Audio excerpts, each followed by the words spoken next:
2004 December 7-ാം തീയതി ഇങ്ങനൊരു ആരാധന മധ്യയാണ് പരിശുദ്ധ അമ്മ ഈ അൾത്താരയിൽ പ്രത്യക്ഷപ്പെട്ട് ദുരന്തമുണ്ടാകാൻ പോകുന്നു, പ്രാർത്ഥിക്കണമെന്ന് ബഹുമാനപ്പെട്ട ജോസഫ് അച്ഛനോട് നേരിട്ട് പറഞ്ഞത്. അതിനുശേഷം പിന്നീട് ഉടമ്പടി എന്ന ഈ അത്ഭുത പ്രാർത്ഥന ലഭിച്ചതിന് ശേഷം നടന്ന അത്ഭുതങ്ങളും അടയാളങ്ങളും സാക്ഷ്യങ്ങളും പരിശോധിക്കുമ്പോൾ പരിശുദ്ധ അമ്മ ആഗ്രഹിച്ച ഈ കൃപാവര പദ്ധതിയിൽ ഒരുപാട് പേർ തങ്ങളുടെ ജീവിതത്തിലെ ദുരന്തങ്ങളും ദുസ്സഹമായ സാഹചര്യങ്ങളുമെല്ലാം അമ്മയുടെ സാന്നിധ്യം പിടിച്ചുകൊണ്ട് വിശ്വാസ ജീവിതത്തിലേക്ക് തിരികെ വരുന്ന വലിയ അത്ഭുത കാഴ്ചകളാണ് നമ്മൾ ഉടമ്പടിയിൽ കാണുന്നത്. ഏറെ പ്രാർത്ഥനയോടുകൂടി നമുക്കെല്ലാവർക്കും ഒരു നിമിഷം കൈകൾ ഉയർത്തി സ്തുതിച്ചുകൊണ്ട് ഈ ആരാധനയുടെ നിമിഷങ്ങളൊക്കെയും പരിശുദ്ധാത്മാവിൻ്റെ അഭിഷേകത്തിൻ്റെ അനുഭവത്തിൻ്റെ അനുഗ്രഹത്തിൻ്റെ നിമിഷങ്ങളാക്കി മാറ്റണമേ എന്ന് നമുക്കിപ്പോൾ സ്തുതിച്ച് പ്രാർത്ഥിക്കാം. ഹല്ലേലൂയ, ഹല്ലേലൂയ, യേശുവേ ആരാധന. കർത്താവേ, അങ്ങയുടെ സാന്നിധ്യം അങ്ങ് പ്രകടമാക്കണമേ. കർത്താവേ, ഇവിടെ ആരാധനയിൽ പങ്കെടുക്കുന്ന ഞങ്ങൾ ഓരോരുത്തരും ഓൺലൈനിലൂടെ പങ്കെടുക്കുന്നവരും കർത്താവേ, ഞങ്ങൾക്ക് എല്ലാവർക്കും അങ്ങയുടെ പരിശുദ്ധാത്മാവിൻ്റെ അഭിഷേകത്തിന്റെ അനുഭവം ഉണ്ടാകുവാൻ സാധിക്കണമെന്ന് പ്രാർത്ഥിക്കുന്നു.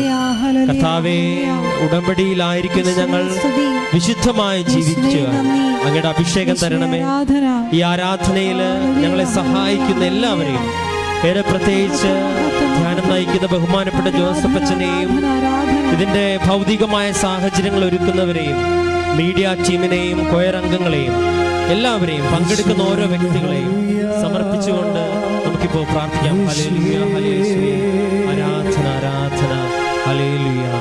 നമുക്ക് പ്രാർത്ഥനയോടുകൂടി ഈശോനെ നമ്മുടെ ഇടയിലേക്ക് ഹൃദയം കൊണ്ടും ആരാധന പാടിക്കൊണ്ടും വരവേൽക്കാം.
കൈകൾ വീശിക്കൊണ്ട് പോണം.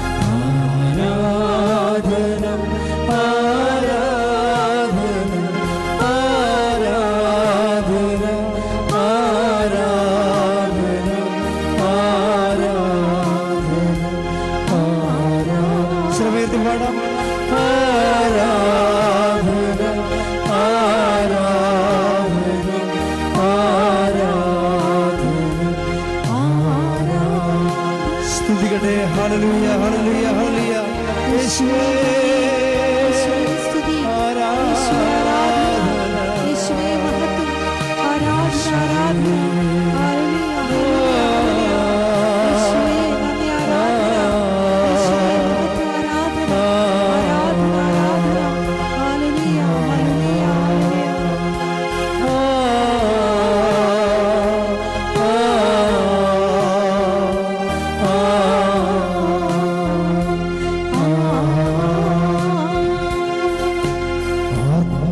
ആത്മാവിലായിരം മുറിവുണങ്ങിടും ആത്മീയ നിമിഷമേ ആരാധന. ആത്മാവിലായിരം മുറിവുണങ്ങിടും ആത്മീയ നിമിഷമേ ആരാധന. ആത്മശരീര വിശുദ്ധി നൽകും അനുഗ്രഹ നിമിഷമേ ആരാധന, കൈകൾ വീശി ആരാധന, ആരാധന, ശക്തിയോട് ചേർന്ന് ആരാധന ആരാധന ആരാധന ആരാധന. സമയത്ത് പാടാം. ആരാധന ആരാധന ആരാധന ആരാധന. സ്തുതിക്കട്ടെ. ഹല്ലേലൂയ ഹല്ലേലൂയ ഹല്ലേലൂയ. യേശുവേ ആരാധന യേശുവേ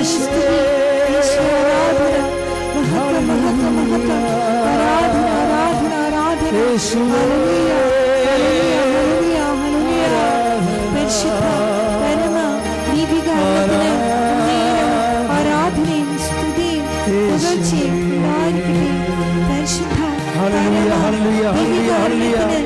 നേരവും ആരാധനയും സ്തുതിയും പുകഴ്ചയും ഉണ്ടായിരിക്കട്ടെ. പരിശുദ്ധ പരമ ദിവ്യകാരുണ്യത്തിന് നേരവും ആരാധനയും സ്തുതിയും പുകഴ്ചയും ഉണ്ടായിരിക്കട്ടെ. തുമ്പങ്ങളെല്ലാം മാറ്റുന്ന ദൈവം അടയുന്ന ദൈവീശനി ആരാധന. തുമ്പങ്ങളെല്ലാം അകറ്റുന്ന ദൈവം അണയുന്ന നിമിഷമേ ആരാധന. അലറുന്ന സാത്താനെ ആട്ടിയകറ്റും അഭിഷേക നിമിഷമി ആരാധന ആരാധന ആരാധന ആരാധന ആരാധന. സമയത്ത് പാടാം. ആരാധന ആരാധന ആരാധന ആരാധന ആരാധന ആരാധന ആരാധന. പരിശുദ്ധ പരമദിവ്യകാരുണ്യത്തിന് ആരാധനയും സ്തുതിയും പുകഴ്ചയും ഉണ്ടായിരിക്കട്ടെ. പരിശുദ്ധ പരമദിവ്യകാരുണ്യത്തിന് ആരാധനയും സ്തുതിയും പുകഴ്ചയും ഉണ്ടായിരിക്കട്ടെ. പരിശുദ്ധ പരമദിവ്യകാരുണ്യത്തിന് ആരാധനയും സ്തുതിയും പുകഴ്ചയും ഉണ്ടായിരിക്കട്ടെ. നമുക്കെല്ലാവർക്കും വിശ്വാസത്തോടെ കൃപാസനം പ്രത്യക്ഷീകരണ മധ്യസ്ഥ പ്രാർത്ഥന ഏറ്റുചൊല്ലാം. അമ്മേ പരിശുദ്ധ അമ്മേ, അമ്മേ പരിശുദ്ധ അമ്മേ, ദൈവമാതാവേ, ദൈവമാതാവേ, കൃപാസനത്തിലൂടെ ഞങ്ങൾക്കും ഞങ്ങളുടെ ദേശത്തിനും അമ്മ മാധ്യസ്ഥം തേടിത്തന്ന എല്ലാ അനുഗ്രഹങ്ങൾക്കും കൃപകൾക്കും ഞങ്ങളിപ്പോൾ ഹൃദയം നിറഞ്ഞ നന്ദി പറയുന്നു.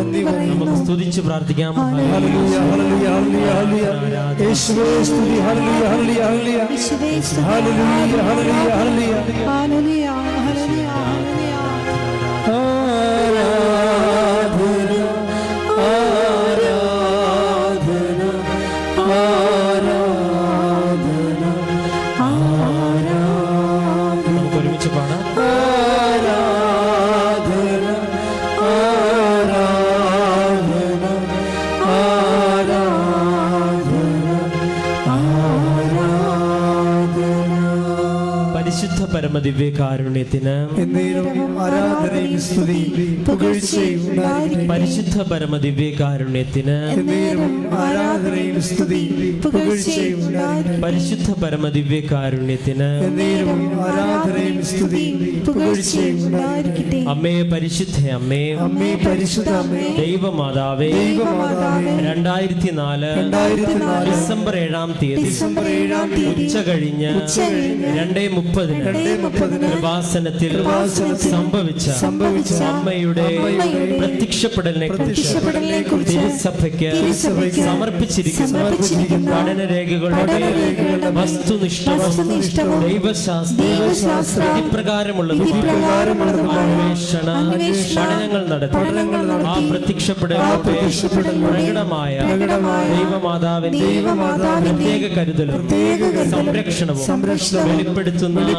പീഡിതരുടെ ആശ്വാസം പ്രവാചകന്മാരുടെ വാഗ്ദാനത്തിന്റെ പേടകവും പ്രപഞ്ച പ്രകൃതിയുടെ മാതാവുമായ പരിശുദ്ധ അമ്മയുടെ ഭക്തി തിരുസഭയിൽ കൂടുതൽ പ്രചരിച്ച് ജീവിതത്തിന്റെ വിവിധ ദുരന്ത അവസ്ഥകളിൽ അകപ്പെട്ട് കഴിയുന്ന അനേകായിരം മക്കൾക്ക് ദൈവത്തിന്റെ സാന്നിധ്യവും സന്ധിപ്പും കൂടുതൽ അനുഭവിക്കും ആത്മീയ വിശുദ്ധിയും ദൈവശക്തി കൈവരിക്കുവാൻ ഞങ്ങളുടെ കുടുംബങ്ങളെ ഇടയാക്കണമേ. സ്തുതിച്ച് പ്രാർത്ഥിക്കാം. സ്തുതി യേശുവേ, ആരാധന ആരാധന. Hallelujah hallelujah. മഹത്വം മഹത്വം. ഹല്ലേലൂയ ഹല്ലേലൂയ ഹല്ലേലൂയ. യേശുവേ സ്തുതി. ഹല്ലേലൂയ ഹല്ലേലൂയ ഹല്ലേലൂയ ഹല്ലേലൂയ ഹല്ലേലൂയ. നന്ദി, ആരാധന.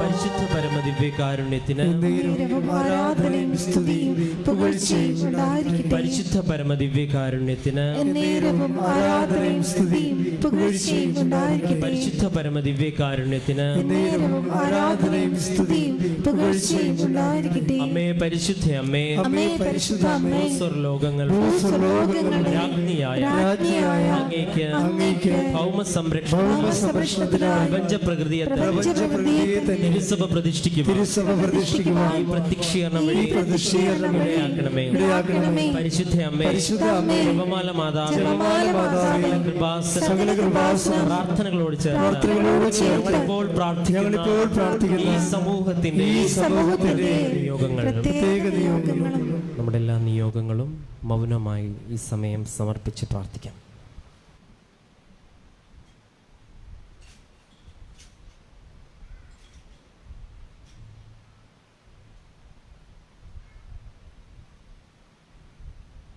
അമ്മയുടെ പ്രത്യക്ഷീകരണത്തിന്റെ ഈ അനുഗ്രഹവേളയിൽ ഞങ്ങൾക്ക് സാധിച്ചു തരുവാണമേ.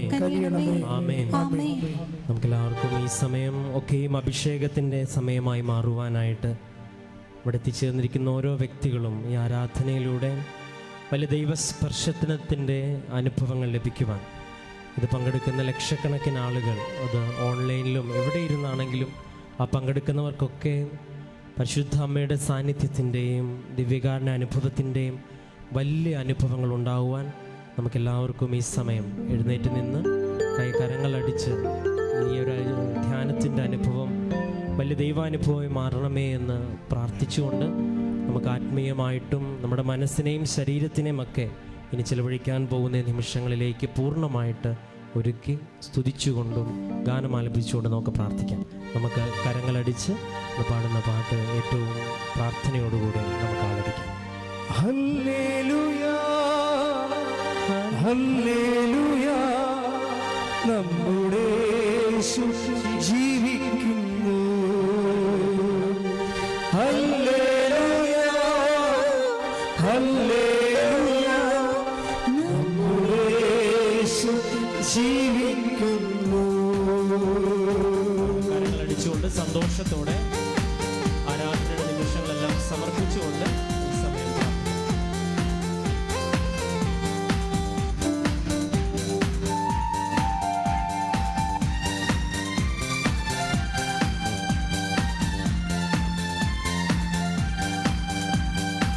ആരാധിപ്പാൻ നമുക്ക് കാരണമുണ്ട്, കൈകൊട്ടിപ്പാടാനേറെ കാരണമുണ്ട്. ആരാധിപ്പാൻ നമുക്ക് കാരണമുണ്ട്, കൈകൊട്ടിപ്പാടാനേറെ കാരണമുണ്ട്. ഹല്ലേലൂയ ഹല്ലേലൂയ, നമ്മുടെ യേശു ജീവിക്കുന്നു. ഹല്ലേലൂയ ഹല്ലേലൂയ, നമ്മുടെ യേശു ജീവിക്കുന്നു. ആരാധിപ്പാൻ നമുക്ക് കാരണമുണ്ട്, കൈകൊട്ടിപ്പാടാനേറെ കാരണമുണ്ട്. ആരാധിപ്പാൻ നമുക്ക് കാരണമുണ്ട്, കൈകൊട്ടിപ്പാടാനേറെ കാരണമുണ്ട്. സ്തുതികട്ടെ. ഹല്ലേലൂയ ഹല്ലേലൂയ ഹല്ലേലൂയ. യേശുവേ നന്ദി. യേശുവേ നന്ദി. ഹല്ലേലൂയ ഹല്ലേലൂയ യേശുവേ മഹത്വം ആരാധന ആരാധന ഹല്ലേലൂയ ഹല്ലേലൂയ യേശുവേ നന്ദി ആരാധന യേശുവേ മഹത്വം മഹത്വം ഹല്ലേലൂയ ഹല്ലേലൂയ ഹല്ലേലൂയ യേശുവേ ആരാധന ഹല്ലേലൂയ ഹല്ലേലൂയ ഹല്ലേലൂയ ഹല്ലേലൂയ യേശുവേ കാലുകളേറെ കുറെ വഴുതിപ്പോയേ ചോദിച്ചതും നിലച്ചതല്ല കാലുകൾ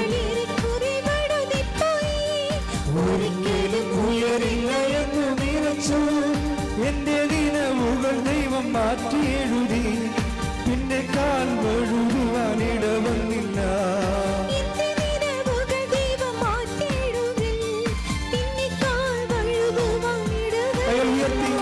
ഹല്ലേലൂയ ഹല്ലേലൂയ നമ്മുടെ യേശു ജീവിക്കുന്നു ഹല്ലേലൂയ ഹല്ലേലൂയ നമ്മുടെ യേശു ജീവിക്കുന്നു ഹല്ലേലൂയ ഹല്ലേലൂയ നമ്മുടെ യേശു ജീവിക്കുന്നു സ്തുതിക്കട്ടെ ഹല്ലേലൂയ ഹല്ലേലൂയ ഹല്ലേലൂയ യേശുവേ ആരാധന യേശുവേ മഹത്വം മഹത്വം മഹത്വം ആരാധന ആരാധന യേശുവേ നന്ദി ആരാധന ഹല്ലേലൂയ ഹല്ലേലൂയ ഹല്ലേലൂയ ആരാധന യേശുവേ ഹല്ലേലൂയ യേശുവേ നന്ദി യേശുവേ സ്തുതി ഹല്ലേലൂയ ഹല്ലേലൂയ ഹല്ലേലൂയ ആരാധന യേശുവേ ആരാധന ആരാധന മഹത്വം ഹല്ലേലൂയ ഹല്ലേലൂയ ഹല്ലേലൂയ ഹല്ലേലൂയ ഹല്ലേലൂയ യേശുവേ നന്ദി നന്ദി നന്ദി യേശുവേ ആരാധന ആരാധന ആരാധന ഹല്ലേലൂയ ഹല്ലേലൂയ ഹല്ലേലൂയ ഹല്ലേലൂയ ഹല്ലേലൂയ പരിശുദ്ധ പരമ ദിവ്യകാരുണ്യത്തിന് ആരാധനയും സ്തുതിയും പുകഴ്ചയും ഉണ്ടായിരിക്കട്ടെ. നിങ്ങൾ ദൈവതിരുസന്നിധി സന്തോഷമായിട്ടിരിക്കണം. സന്തോഷത്തിൻ്റെ കാരണം പതിനായിരക്കണക്കിന് മനുഷ്യർ ജീവിതം തകർന്നപ്പോൾ അവർ ജീവിതം കണ്ടെത്തിയ ദൈവം അവർക്ക് കൈനീട്ടിക്കൊടുത്ത സ്വർഗത്തിൻ്റെ വാതിൽപ്പടിയിലാണ് നിങ്ങൾ ഇരിക്കുന്നത്. കൈയടിച്ച് ശ്രദ്ധിക്കേണ്ട. ഹല്ലേലൂയ ഹല്ലേലൂയ ഹല്ലേലൂയ ഹല്ലേലൂയ യേശുവേ നന്ദി ഹല്ലേലൂയ ഹല്ലേലൂയ ആരാധന ആരാധന ആരാധന അങ്ങേയ്ക്ക് ആരാധന ആരാധന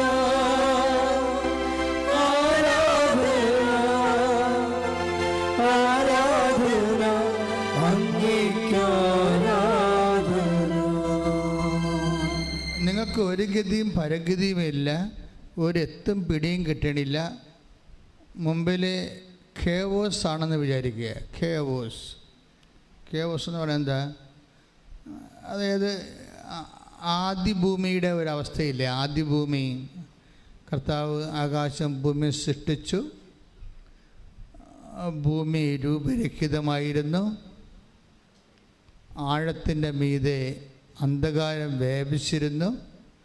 അപ്പോൾ ആഴമുണ്ട്, അന്ധകാരമുണ്ട്,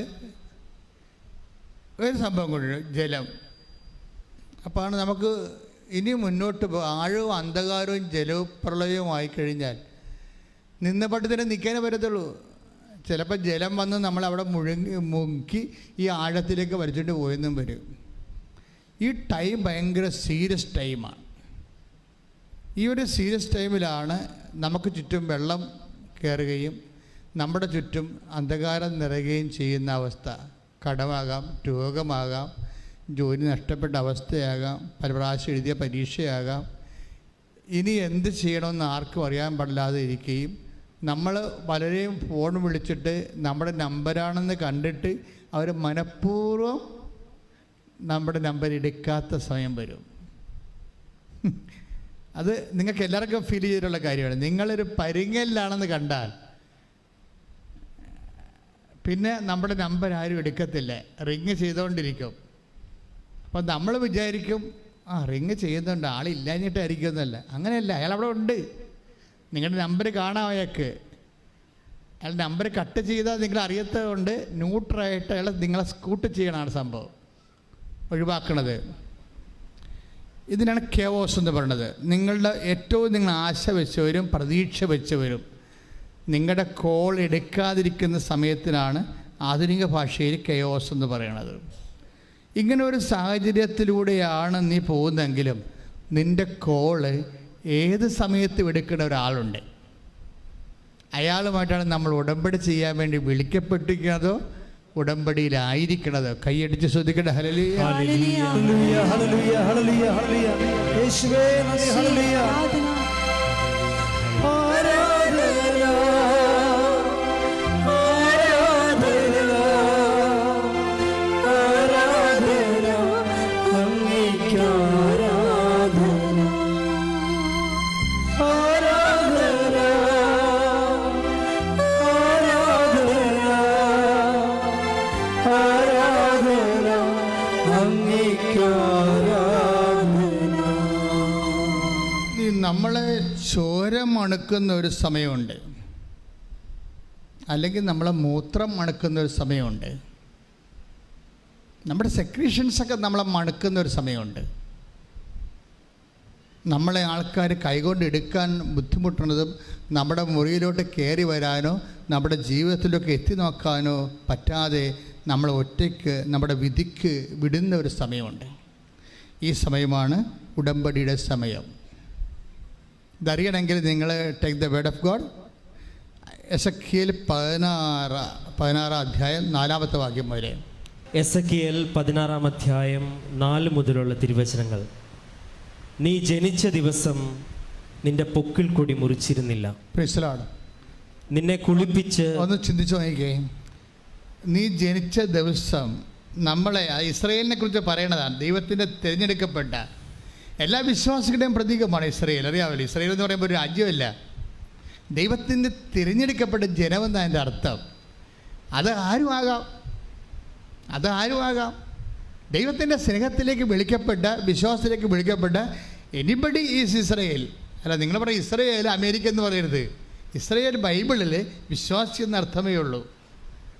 അപ്പോൾ വിശ്വാസി ജനിച്ച ദിവസം, വിശ്വാസം രൂപപ്പെട്ട് വരുന്ന, നമ്മളിൽ വിശ്വാസം രൂപപ്പെട്ട് വരുന്ന ഒരു സമയമില്ലേ. മേരി ചേച്ചി എന്ന് പറഞ്ഞൊരു ചേച്ചി ഈ ദിവസങ്ങളിൽ സാക്ഷ്യം പറഞ്ഞ്, മേരി ചേച്ചി പറഞ്ഞ ഇതാണ്: ഞാൻ വിശ്വാസത്തിലേക്ക് വന്നിട്ട് 7 വർഷമായി, പക്ഷേ എല്ലാവരും എന്നെ ഇട്ടേച്ചും പോയെന്ന്. വിശ്വാസത്തിലേക്ക് അവർ പുതുതായിട്ട് വന്നതാണ്.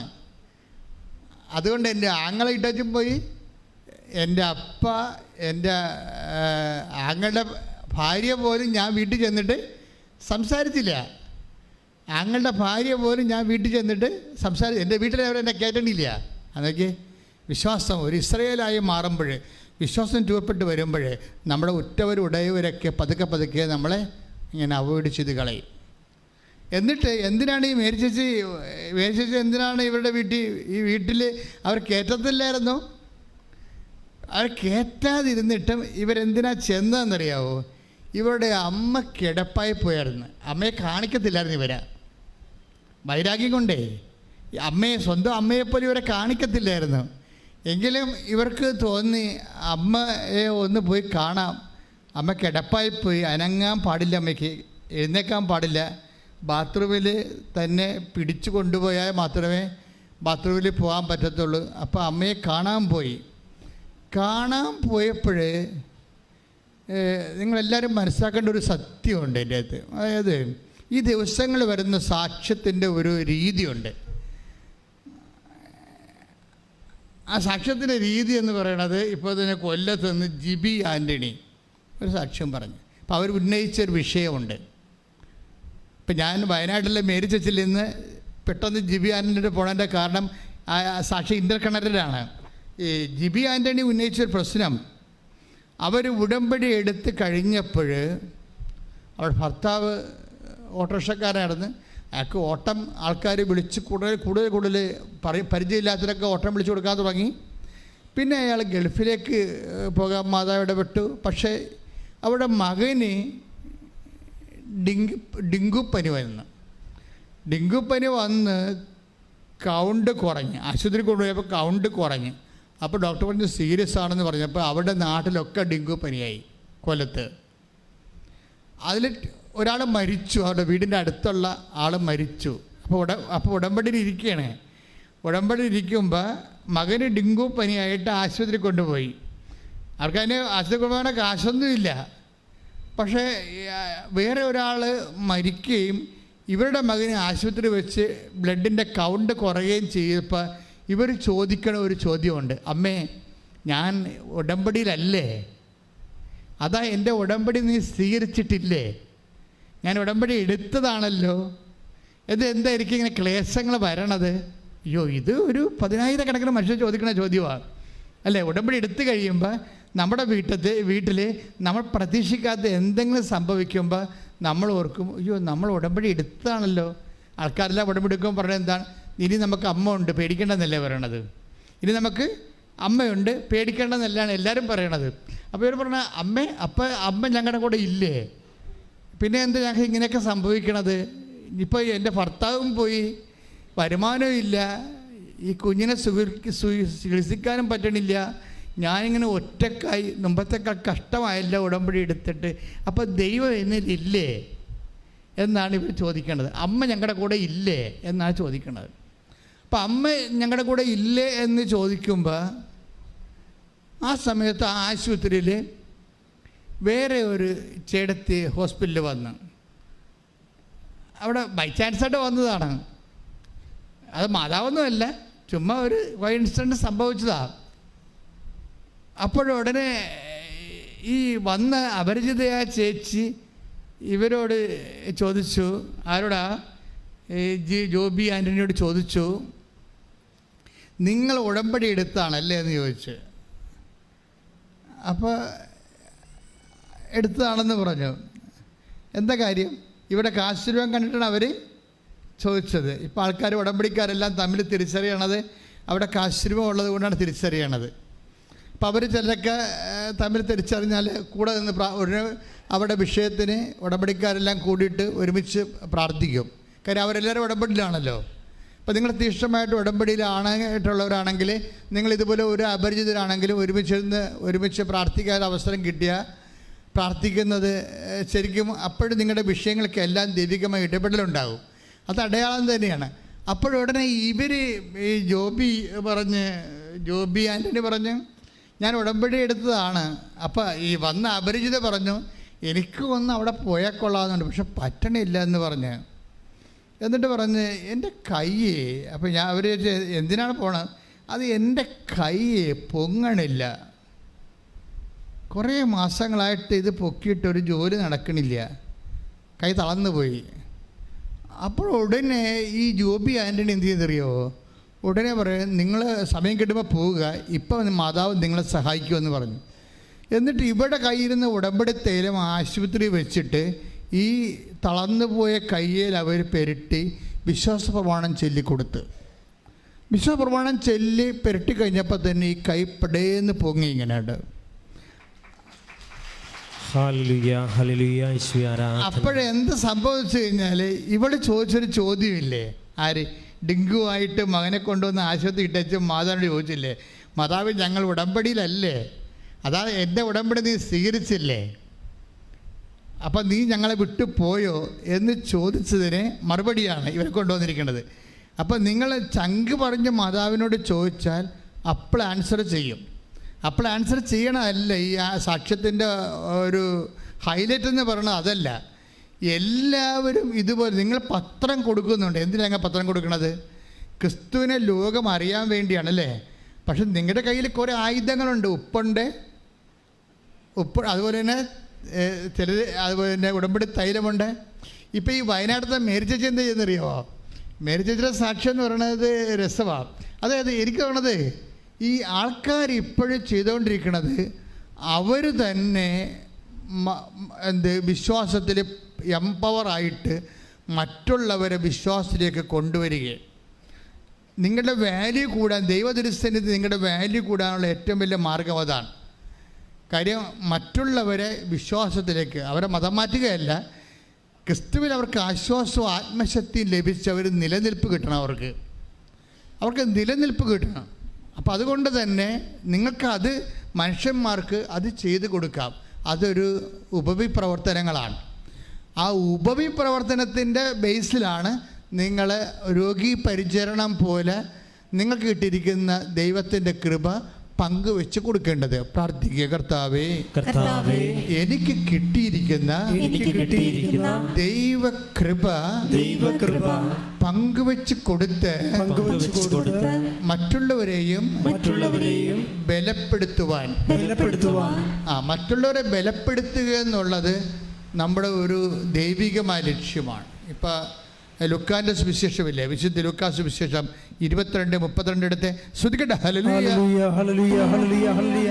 യേശുവേ നന്ദി. ഹല്ലേലൂയ, ഹല്ലേലൂയ. ലൂക്ക എഴുതിയ സുവിശേഷം 22-ാം അധ്യായം 32-ാമത്തെ വാക്യം. ലൂക്ക 22:32. എന്നാൽ പറഞ്ഞ എന്നാൽ നിന്റെ വിശ്വാസം ക്ഷയിക്കാതിരിക്കാൻ ഞാൻ നിനക്ക് വേണ്ടി പ്രാർത്ഥിച്ചു. നീ തിരിച്ചു വന്ന് നിന്റെ സഹോദരരെ ശക്തിപ്പെടുത്തണം.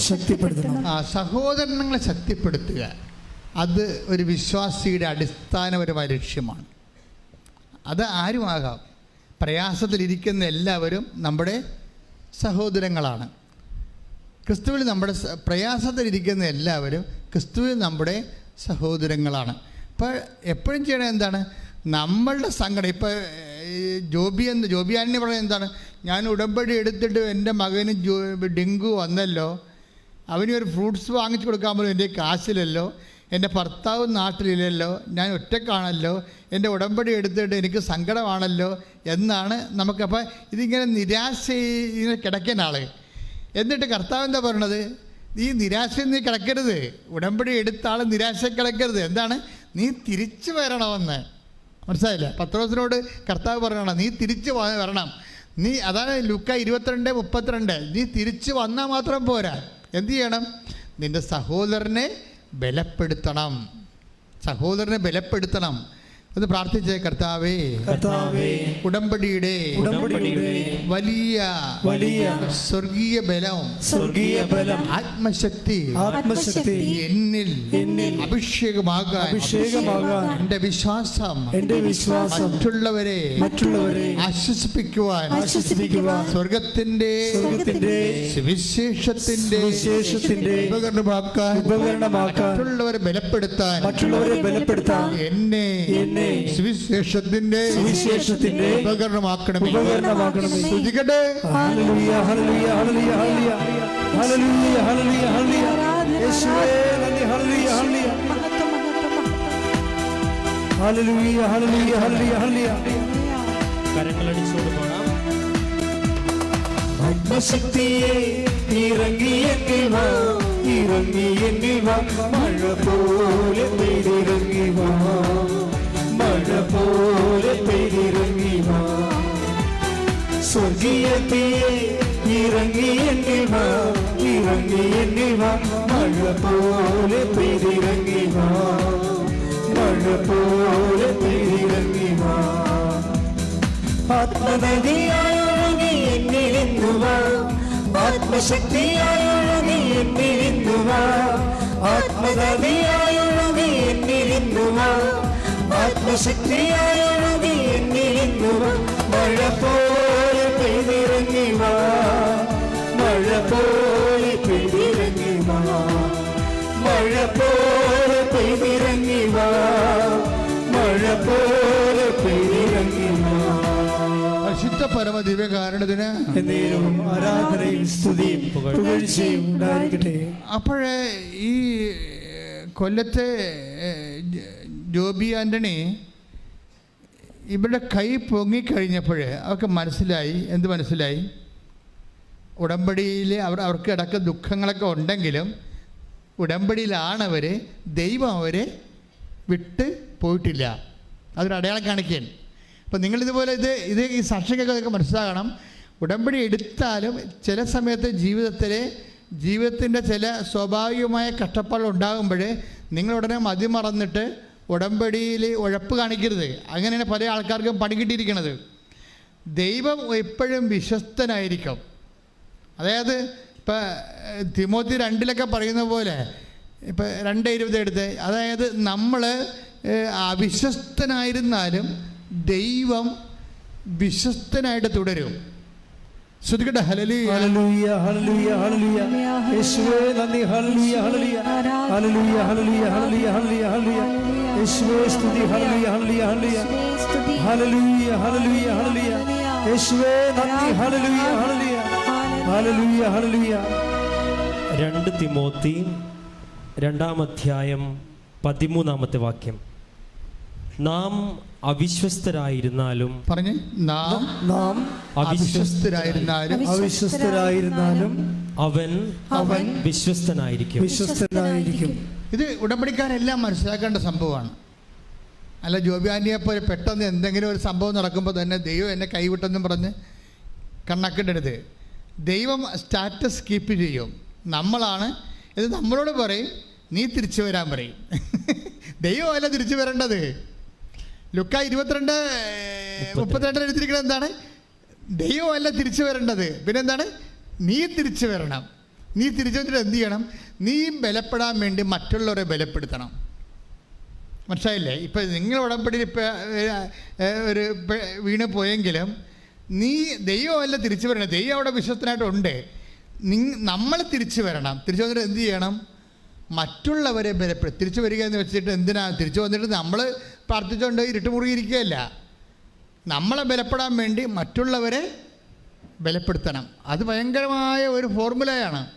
നിങ്ങളിൽ പലയുടെ ആൾക്കാരുടെ കാര്യങ്ങൾ നടക്കാത്തത് മറ്റുള്ളവരുടെ കാര്യത്തിൽ നിങ്ങൾക്ക് 0 ഇൻട്രസ്റ്റ് ആണ്. അതാണ് പ്രശ്നം. നിങ്ങൾക്ക് താല്പര്യമില്ല. മറ്റുള്ളവർ വിശ്വാസം സ്വീകരിക്കേണ്ട കാര്യം നിങ്ങൾക്ക് താല്പര്യമില്ല. നിങ്ങളെപ്പോഴും നോക്കണം, നിങ്ങൾക്ക് IELTS പാസ്സായാൽ, നിങ്ങളുടെ റിസൾട്ട് കൂടിയാൽ, നിങ്ങൾക്ക് വസ്തു വാങ്ങാൻ ആൾ വന്നോ, നിങ്ങൾക്ക് ലോൺ അനുഭവിക്കാൻ വല്ല മാർഗമുണ്ട്, അപ്പോൾ നിങ്ങൾ എന്ന് മാത്രമേ ചിന്തിക്കുന്നുള്ളൂ. മറ്റുള്ളവരെ ബലപ്പെടുത്തുന്നതിലൂടെയാണ്. ഇനി പച്ചക്ക് പറയാം, ഉടമ്പടി നമ്മൾ എടുക്കുന്നത് നമ്മൾക്ക് വേണ്ടിയും മറ്റുള്ളവർക്ക് വേണ്ടിയും കൂടിയാണ്. അതാണ് എൻ്റെ വിഷയം. നമ്മൾ ഉടമ്പടി എടുക്കുന്നത് എന്തിനാണ്? നമുക്ക് വേണ്ടി മാത്രമല്ല, മറ്റുള്ളവരെ ബലപ്പെടുത്താൻ പ്രാർത്ഥിക്കുക. കർത്താവേ എൻ്റെ ഉടമ്പടിയിലൂടെ ഞാൻ മറ്റുള്ളവരെയും ബലപ്പെടുത്താൻ എനിക്ക് പ്രത്യേക ആത്മശക്തി നൽകണമേ. എനിക്ക് പ്രത്യേക ആത്മശക്തി നൽകണമേ. അത് ആത്മശക്തി വേണമല്ല. കാര്യം വെച്ച് കഴിഞ്ഞാൽ ആത്മശക്തി ഇല്ലെങ്കിൽ ഇപ്പം തന്നെ വയനാട്ടിലെ മേരി ചേച്ചി എന്താ വീട്ടിൽ നിന്ന് ഇറക്കി വിട്ടവരെ അമ്മ ക്ഷീണമായിട്ട് പോലും ആങ്ങളെ കാണിക്കത്തില്ലെന്ന് പറഞ്ഞിരിക്കുകയാണ്. അങ്ങനെയുള്ള സമയത്ത് ആങ്ങളവിടെ ഇല്ലാത്ത തക്കം നോക്കിയാണ് ഇവർ വീട്ടിൽ പ്രവേശിക്കണത്. സ്വന്തം അമ്മേനെ കാണാനാണ് ചെയ്യണത്. അവിടെ ചെന്നപ്പോൾ നാത്തും പറഞ്ഞ് അമ്മ എഴുന്നേക്കത്തില്ല. അമ്മ എഴുന്നേറ്റിട്ട് മാസങ്ങളായി ബാത്റൂമിൽ പോകാൻ സമയത്ത് പിടിച്ചോണ്ട് പോകണമെന്ന്. അപ്പോൾ നാത്തൂൻ ഇവർക്കൊരു കാപ്പി എടുക്കട്ടെന്ന് പറഞ്ഞുകൊണ്ട് അടുക്കളയിൽ പോയ സമയത്ത് രഹസ്യത്തിൽ ഇവർ ഉടമ്പടി തൈലം എടുത്തിട്ട് അമ്മയുടെ നെറ്റി കുറിച്ചിടും, വിശ്വപ്രമാണം ചൊല്ലി. ഇവർ നോക്കി നിൽക്കുമ്പോൾ കുറേ സമയത്ത് കഴിയുമ്പോൾ അമ്മ തന്നെ എഴുന്നേറ്റ് എന്നെ കാണാം. എനിക്ക് തോന്നുന്നത് ഇപ്പം 2024 ആയപ്പോൾ ഉടമ്പടിയിലൂടെ ദൈവം വേറെ ഒരു ഫേസിലേക്ക് ഇതിനെ കൊണ്ടുപോവുകയാണ് ശരിക്കും. കാര്യം നിങ്ങൾ വഴി നിങ്ങളുടെ സഹോദരങ്ങളെ ബലപ്പെടുത്തുന്നതിലൂടെ ദൈവത്തിൻ്റെ തിരുസന്നിധിയിൽ മൂല്യവത്തായ ഒരു വ്യക്തിയായിട്ട് ദൈവം നിങ്ങളെ ഉയർത്തിയിരിക്കുന്നു. കൈ അടിച്ച് കർത്താവ്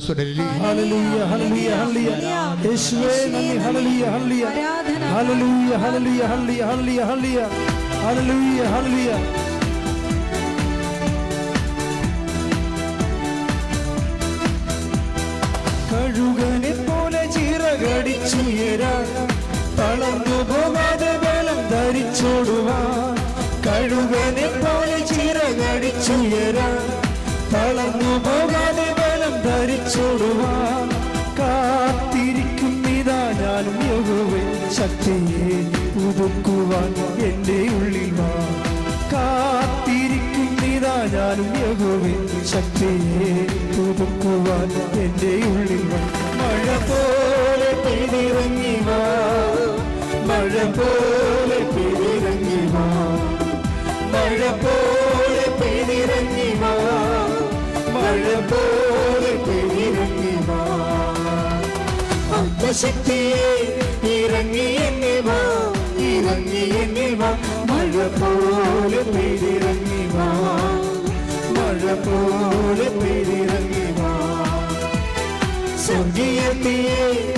ഇറങ്ങി എന്നിൽ വാ, ഇറങ്ങി എന്നിൽ വാ, മഴ പോലെ പെയ്തിറങ്ങി വാ, മഴ പോലെ പെയ്തിറങ്ങി വാ.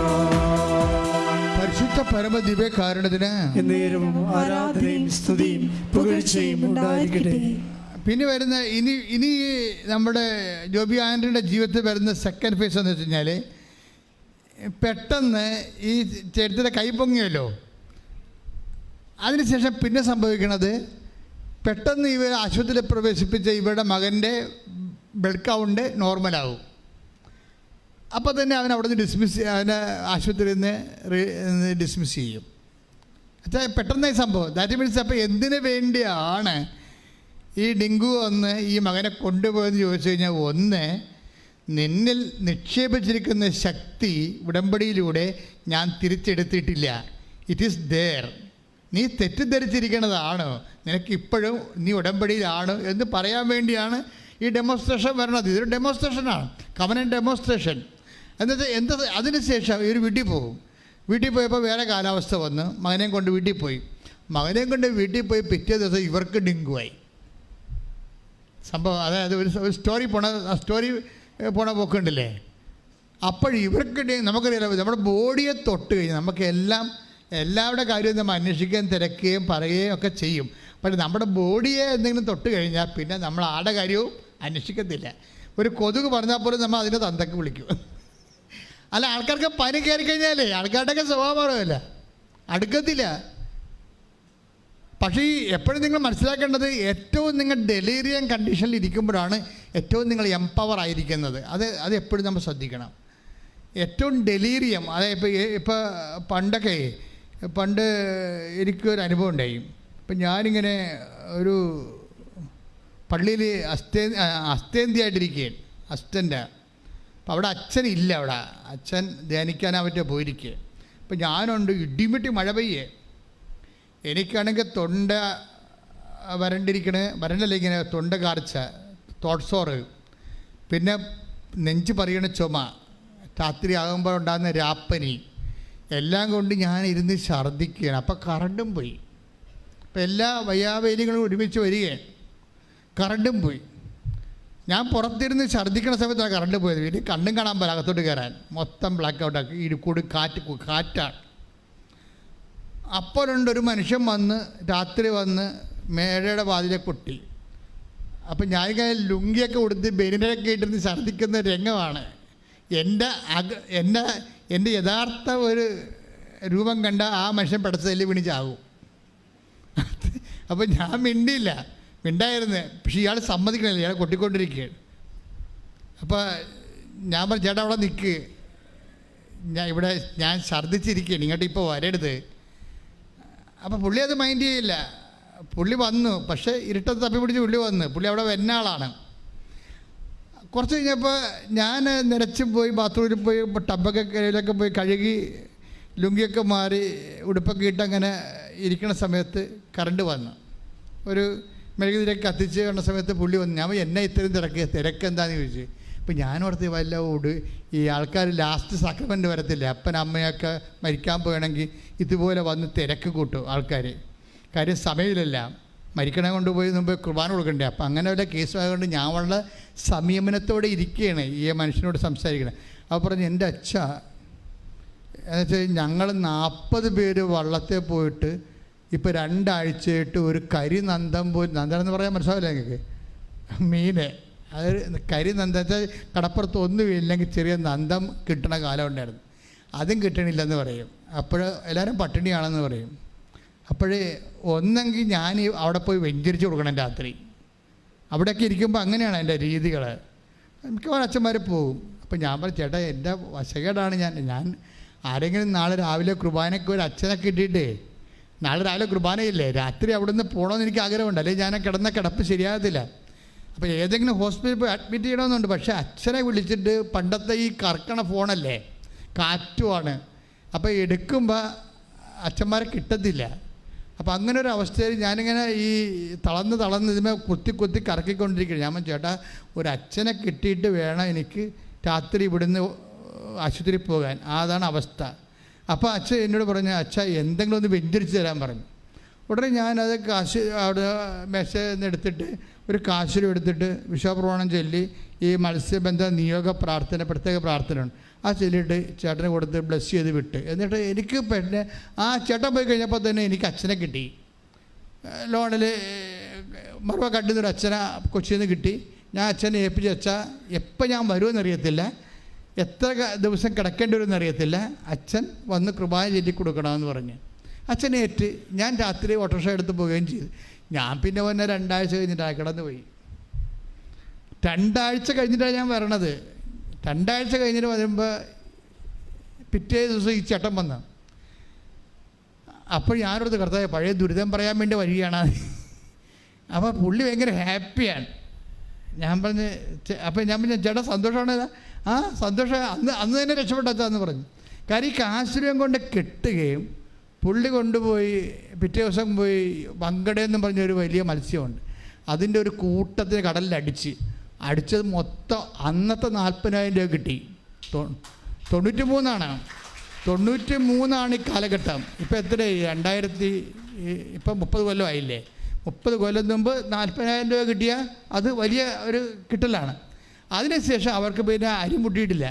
അപ്പം ഞാൻ മനസ്സിലാക്കിയ സത്യം എന്താണെന്ന് വെച്ച് കഴിഞ്ഞാൽ, ഞാൻ വയ്യാണ്ടിരുന്ന് 0 ആയിട്ട് തകർന്നിരുന്ന സമയത്താണ് ഈ സംഭവം ചെയ്തിരിക്കുന്നത്. അന്ന് മുതൽ ഞാനൊരു കാര്യം പഠിച്ചു. എന്താ വെച്ചാൽ ഇതിനിടയ്ക്ക് എനിക്ക് പണ്ട് വലിവ് വരുമായിരുന്നു. ഇപ്പോഴാണ് ഞാൻ വലിവൊന്നും വരാത്തത്. വലിവ് ഇങ്ങനെ വന്നത് അത് കുഞ്ഞുനാളും വരെ ഉള്ളതാണ്. വലിവ് ഇങ്ങനെ വരും. വലിവ് വന്നാൽ പിന്നെ അത് പോകത്തില്ല. അപ്പോൾ വലിവ് വന്ന് ആശുപത്രി കട്ടിലേൽ മേടെ കിടക്കിയിരിക്കും.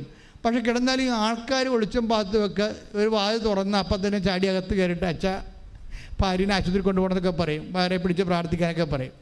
പക്ഷേ എനിക്ക് വലിവാണെന്നൊക്കെ പറഞ്ഞാൽ അവർ അംഗീകരിക്കത്തില്ല. കാര്യം അവരെ സംബന്ധിച്ചിടത്തോളം അത് വേറെ ഒരു വിശ്വാസമാണത്. അപ്പം ഞാനത് പ്രാർത്ഥിച്ച് കൊടുക്കും. കിടന്നാലും കിടന്നുകൊണ്ട് പ്രാർത്ഥിച്ചു കൊടുക്കും. കാര്യം വെച്ച് കഴിഞ്ഞാൽ ഇതെന്താ പ്രശ്നം വെച്ച് കഴിഞ്ഞാൽ, നമ്മൾ എന്തുമാത്രം അവശരാകുന്നുവോ അത്രയും ഒരു ദൈവ വേലക്കാരൻ്റെ പവർ കൂടിക്കൊണ്ടിരിക്കും. വിശ്വാസിയുടെ ഒരു ഗുണം അതാണ്. അത് നിങ്ങളെപ്പോഴും നമ്മൾ ശ്രദ്ധിക്കണം. അതുകൊണ്ടാണ് വചനം പറയണത് ബലഹീനതയിലാണ് ദൈവത്തിൻ്റെ അതിന് 2 കൊരിന്ത്യർ 12:9 എടുത്ത് ശ്രദ്ധിക്കട്ടെ. ഹല്ലേലൂയ ഹല്ലേലൂയ ഹല്ലേലൂയ ഹല്ലേലൂയ യേശുവേ നന്ദി. ഹല്ലേലൂയ ഹല്ലേലൂയ ഹല്ലേലൂയ ഹല്ലേലൂയ ഹല്ലേലൂയ ഹല്ലേലൂയ ഹല്ലേലൂയ യേശുവേ സ്തുതി. ഹല്ലേലൂയ ഹല്ലേലൂയ ഹല്ലേലൂയ ഹല്ലേലൂയ ഹല്ലേലൂയ ഹല്ലേലൂയ ഹല്ലേലൂയ. 2 കൊരിന്തോസ് 12:9 എന്നാൽ അവിടുന്ന് എന്നോട് അരുൾ ചെയ്തു. പറഞ്ഞേ, എന്നാൽ അവിടുന്ന് എന്നോട് അരുൾ ചെയ്തു. ഏറ്റു പറഞ്ഞേ, എന്നാൽ അവിടുന്ന് എന്നോട് അരുൾ ചെയ്തു, നിനക്കെന്റെ കൃപ മതി. നിനക്കെന്റെ കൃപ മതി. എന്തെന്നാൽ ബലഹീനതയിലാണ് എന്റെ ശക്തി പൂർണ്ണമായി പ്രകടമാകുന്നത്. ഇതാണ് വെച്ചാല് എന്തെന്നാൽ പറഞ്ഞേ, എന്തെന്നാൽ നിനക്കെന്റെ കൃപ മതി. എന്താ പ്രോബ്ലം വെച്ചാൽ നമുക്ക് ചിലപ്പോൾ കടങ്ങളുണ്ടാകാം. ചിലപ്പോൾ നമ്മുടെ വീട് മൂന്ന് പറമ്പും ജപ്തി നടപടി വന്നിരിക്കുകയായിരിക്കാം. അപ്പോഴും ദൈവം പറയും മൈ ഗ്രേസ് ഈസ്, നിൻ്റെ വീട് ചിലപ്പോൾ പോകുമായിരിക്കും, പക്ഷേ my grace is sufficient for you. ഇത് മനസ്സിലായി? ഇത് നിങ്ങൾ ഈ തന്ത്രം പഠിക്കണം.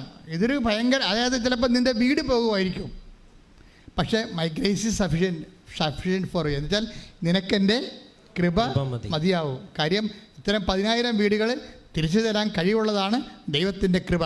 കൈയടിച്ച് ശ്രദ്ധിക്കട്ടെ. ഹല്ലേലൂയ ഹല്ലേലൂയ ഹല്ലേലൂയ ഹല്ലേലൂയ യേശുവേ നന്ദി. ഹല്ലേലൂയ ഹല്ലേലൂയ. എന്റെ കൃപ നിനക്കു മതി, കർത്താവിൻ തിരുവചനം. എന്റെ കൃപ നിനക്കു മതി, കർത്താവിൻ തിരുവചനം. അനശ്വരമായ വചനമതേ അതിശയമായി നടത്തിടുന്നു.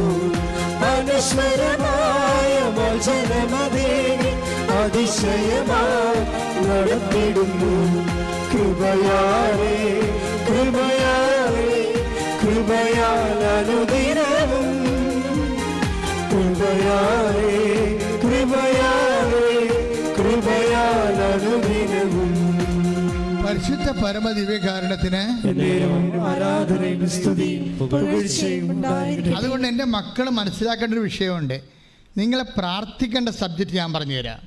നിങ്ങൾ പ്രാർത്ഥിക്കേണ്ടത് ക്ലേശകാലത്ത് മിനിമം കൃപ നിലനിർത്തി കിട്ടാൻ വേണ്ടി പ്രാർത്ഥിക്കണം. മനസ്സിലായില്ലേ? ക്ലേശകാലം എന്ന് പറഞ്ഞത് അത് ബിബ്ലിക്കലി സ്പീക്കിംഗ് ടെമ്പററി ടൈമാണത്. ഒരു കുറച്ച് കാലമേ ഉണ്ടാകത്തുള്ളത്, അതങ്ങനെ മാറിപ്പോവും. ദൈവം ഒരിക്കലും എപ്പോഴും നമ്മളിങ്ങനെ ഇട്ട് കഷ്ടപ്പെടുത്തതില്ല. ഇപ്പോൾ ഏത് ടൈം വരും, നിങ്ങളുടെ വിശ്വാസത്തെ ഉജ്ജ്വലിപ്പിക്കും, നിങ്ങളുടെ വിശ്വാസ കൈമാറ്റത്തെ പ്രജ്വലിപ്പിക്കും, എന്നിട്ട് അതിൻ്റെ ഡ്യൂട്ടി പൂർത്തിയാക്കിയിട്ട് ആ കാലം മാറിപ്പോവും. പിന്നെ നിങ്ങളുടെ എംപവറിങ്ങിൻ്റെ കാലം വരും. പക്ഷേ ഈ ക്ലേശകാലത്ത് മര്യാദയ്ക്ക് കൈകാര്യം ചെയ്യാൻ പറ്റുന്നില്ലെങ്കിൽ നമ്മൾ അവിശ്വസ്തരായിട്ട് മാറും. ഈ ക്ലേശകാലത്തിൻ്റെ ഉദ്ദേശം നമ്മുടെ ഫിഡലിറ്റി ചെക്ക് ചെയ്യുകയാണ്. നമ്മുടെ കപ്പാസിറ്റി, നമ്മളുടെ ഒരു ആധ്യാത്മിക കപ്പാസിറ്റി എപ്പോഴും ഇങ്ങനെ ചെക്ക് ചെയ്തുകൊണ്ടിരിക്കും. കാര്യം കൃപയെന്ന് പറഞ്ഞാൽ എന്താണ്? 2 Corinthians 12:9 അനുസരിച്ചുകൊണ്ട് ശക്തിയാണ്. ദൈവത്തിൻ്റെ ശക്തിയാണ്. ഈ ശക്തി ബൈബിളിൽ കപ്പാസിറ്റി എന്ന് പറയും, കഴിവാണ്. ദൈവം നോക്കുന്ന ഒരു മനുഷ്യൻ്റെ കഴിവ് എന്താണ്? അത് മസിൽ പവറാണോ, മണി പവറാണോ, പാർട്ടി പവറാണോ, അല്ലെങ്കിൽ അങ്ങനെയുള്ള പവറൊന്നും ദൈവം അംഗീകരിക്കണില്ല. കാര്യം എന്താണ്? അത് എപ്പോഴായാലും യൂസ് ആൻഡ് ത്രോയാണ്. പോകാതെ നിൽക്കണത് ഈ ഗ്രേസ് പവറാണ്. ഗ്രേസ് ഒരു പവറാണ്. അപ്പം അതുകൊണ്ട് എപ്പോഴും നമ്മൾ ഒരു ക്ലേശകാലം വന്ന് ടാപ്പിംഗ് ടൈം എന്ന് പറയും. ഇപ്പോൾ റബ്ബറില്ലേ, റബ്ബറിനൊരു ടാപ്പിംഗ് ടൈമുണ്ട്. അപ്പോൾ അതുപോലെ തന്നെ നമ്മൾ ടാപ്പിംഗ് ടൈം കഴിയുമ്പോൾ നമ്മളത് കടും വെട്ടിന് കൊടുക്കും. പക്ഷേ ടാപ്പിംഗ് ടൈം എന്ന് പറയുന്നത് നമ്മളെ സംബന്ധിച്ചുള്ള ടാപ്പിംഗ് ടൈം എന്ന് പറയുന്നത് എന്താണ്? കത്തി കൊണ്ട് മുറിക്കണ സമയം അല്ലേ? വെളുപ്പിന് 3 മണിക്ക് തൊട്ട് മുറിക്കാൻ തുടങ്ങത്തില്ലേ? മുറിച്ചിക്കണ സമയത്ത് അവിടുന്ന് പാലിറ്റ് വീഴും. 10 മണിക്ക് വന്ന് ആ പാല് ചെട്ട് അവരെടുത്തുകൊണ്ട് പോകും. ഇതാണ് ടാപ്പിംഗ് ടൈം എന്ന് പറയുന്നത്. അതിൻ്റെ മുറിവിലാണ് വന്നത്. അത് ഇതുപോലെ ക്ലേശകാലം എന്ന് പറയുന്നതാണ് കൃപയുടെ ടാപ്പിംഗ് ടൈം എന്ന് പറയുന്നത്. ക്ലേശകാലമാണ്. അപ്പോൾ ചില സമയത്ത് ഭർത്താവ് നമ്മളെ ഉപേക്ഷിച്ചിട്ട് നമുക്ക് തോന്നും, വിളിക്കണില്ല, തിരക്കണില്ല, ടാപ്പിംഗ് ടൈമാണ്. അഞ്ച് കിടന്നുകൊണ്ട് അയാൾക്ക് വേറെ ബന്ധമുണ്ട്, അതുകൊണ്ട് എന്നെ വിളിക്കാഞ്ഞത്. ഇനി വീട്ടുകാരെ വിളിച്ചിട്ട് നിങ്ങളുടെ അമ്മായിയമ്മോട് പറയും നിങ്ങളുടെ വളർത്ത് ദോഷമാണ്, മകൻ കണ്ട പെണ്ണുങ്ങളുടെ കൂടെയാണെന്നൊക്കെ പറഞ്ഞ് ഇല്ലാത്ത ഡയലോഗൊന്നും ഫിറ്റ് ചെയ്യരുത്. അത് ടാപ്പിംഗ് ടൈമാണ്. നിങ്ങൾ മൗനമായിട്ട് നിന്നുകൊണ്ട് ശാന്തമായി വിഷയത്തെ കർത്താവിന് സമർപ്പിച്ചിട്ട് കർത്താവിനെ കൊണ്ട് തന്നെ അത് കൈകാര്യം ചെയ്യിക്കണം. നിങ്ങൾ കൈകാര്യം ചെയ്യാൻ പോകരുത്. നമ്മളെ കർത്താവിനെ കൊണ്ട് തന്നെ കൈകാര്യം ചെയ്യിക്കണം. എന്താ സംഭവം വെച്ച് കഴിഞ്ഞാൽ, ഇപ്പോൾ നിങ്ങളുടെ കർണത്ത് ചെവിയിൽ ഒരു പാറ്റ പോയി, ഉടനെ എടുത്ത് കുപ്പിച്ചിൽ ഉൾപ്പെടെയുള്ള സാധനം കുത്തിക്കയറ്റും. അപ്പോൾ അത് ഉടനെ നിങ്ങൾ സ്റ്റോപ്പ് ചെയ്യണം, ഒന്നും ചെയ്യരുത്. കണ്ണിൽ എന്തെങ്കിലും കയറി കഴിഞ്ഞാൽ നമ്മൾ കണ്ണിട്ട് തിരുമിയിട്ട് അവിടെ ഉള്ള എല്ലാ കോശങ്ങളെയും നിങ്ങൾ ഡാമേജ് ആക്കിയിട്ട് രക്തം കണ്ണിൽ നിന്ന് വരും. Don't do it. മറിച്ച് എന്താ, അപ്പം തന്നെ ഒരു ഡോക്ടറുടെ അടുത്ത് പോകണം. എക്സ്പേർട്ടിൻ്റെ അടുത്ത് പോയിട്ട് എക്സ്പേർട്ടാണ് ആ വിഷയം ചെയ്യേണ്ടത്. ഇതുപോലെ ഉള്ള ക്ലേശകാലത്ത് നിങ്ങളായിട്ട് അത് പരിഹരിക്കാൻ നോക്കരുത്, മറിച്ച് കർത്താവ് അത് പരിഹരിക്കാൻ നോക്കണം. മനസ്സിലായില്ലേ? അതിന് നമ്മൾ മൗനം പാലിക്കണം, പ്രാർത്ഥിക്കുക. കർത്താവായ ദൈവമേ, ക്ലേശകാലത്തെ കൃപയുടെ ടാപ്പിംഗ് ടൈമിലെ അങ്ങേ അതിൻ്റെ അകത്ത് ആ വിഷയത്തില് ഉൾപ്പെടുത്തുവാൻ ദൈവത്താൽ ആ വിഷയം പരിഹരിക്കപ്പെടുവാൻ എനിക്ക് പ്രത്യേക ജ്ഞാനം നൽകണമേ. ശ്രദ്ധിക്കട്ടെ.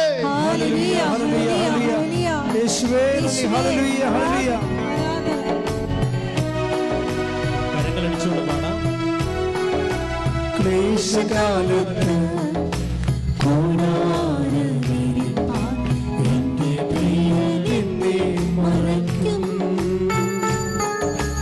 അല്പകാലം കഴിഞ്ഞ് ഉയർന്നതാം പാറമേ എന്നെ അവൻ കയറ്റി നിർത്തും.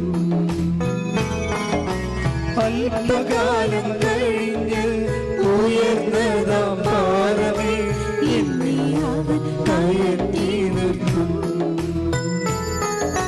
ക്ലേശകാലത്ത്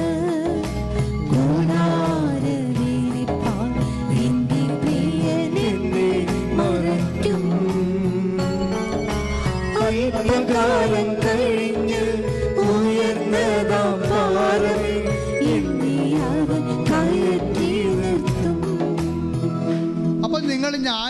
ഞാനിപ്പോൾ ഇങ്ങനെ പറഞ്ഞില്ലേ, ഈശോ ഇതിലൂടെ പറഞ്ഞില്ലേ. അപ്പോൾ നിങ്ങൾ ഈ വിഷയത്തിൽ ഇരിക്കുന്ന ആൾക്കാർ ഞാനുമായിട്ട് നിങ്ങളുടെ മനസ്സിൽ ചിലപ്പോൾ തട്ടുപിടിച്ചിട്ടുണ്ടാകും.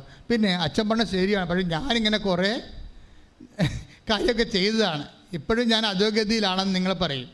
എൻ്റെ മകളെ എന്താ പ്രോബ്ലം എന്ന് വെച്ച് കഴിഞ്ഞാൽ ഇതിലൊരു 3 ഘട്ടമുണ്ട്. നിങ്ങളെ ഗ്രേസിൻ്റെ കപ്പാസിറ്റിയിലൂടെ വിളിച്ചു കഴിഞ്ഞാൽ, ഒരു കൃപയുടെ കപ്പാസിറ്റിയിലൂടെ വിളിച്ചു കഴിഞ്ഞാൽ all on A sudden at A time settlement അല്ല സംഭവം. ഒരു 3 പ്രാവശ്യത്തെ സെറ്റിൽമെൻ്റ് ഉണ്ടത്. അതറിയണമെന്നുണ്ടെങ്കിൽ നമ്മൾ ആദ്യം പറഞ്ഞ വചനം വായിക്കണം, എസെക്കിയേലിൻ്റെ 16:4.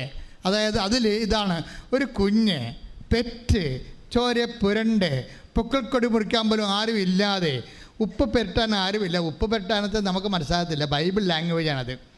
അതായത് അവരുടെ കാലത്ത് ഇസ്രയേലിൽ ഈശോൻ്റെ കാലത്തും ഉണ്ടായിരുന്നു, ഇപ്പോഴും ഉണ്ടാവും അത്. അവിടെ വൈറ്റാട്ടിമാർ ചെയ്യുന്ന ഒരു സൂതികർമ്മമാണ്.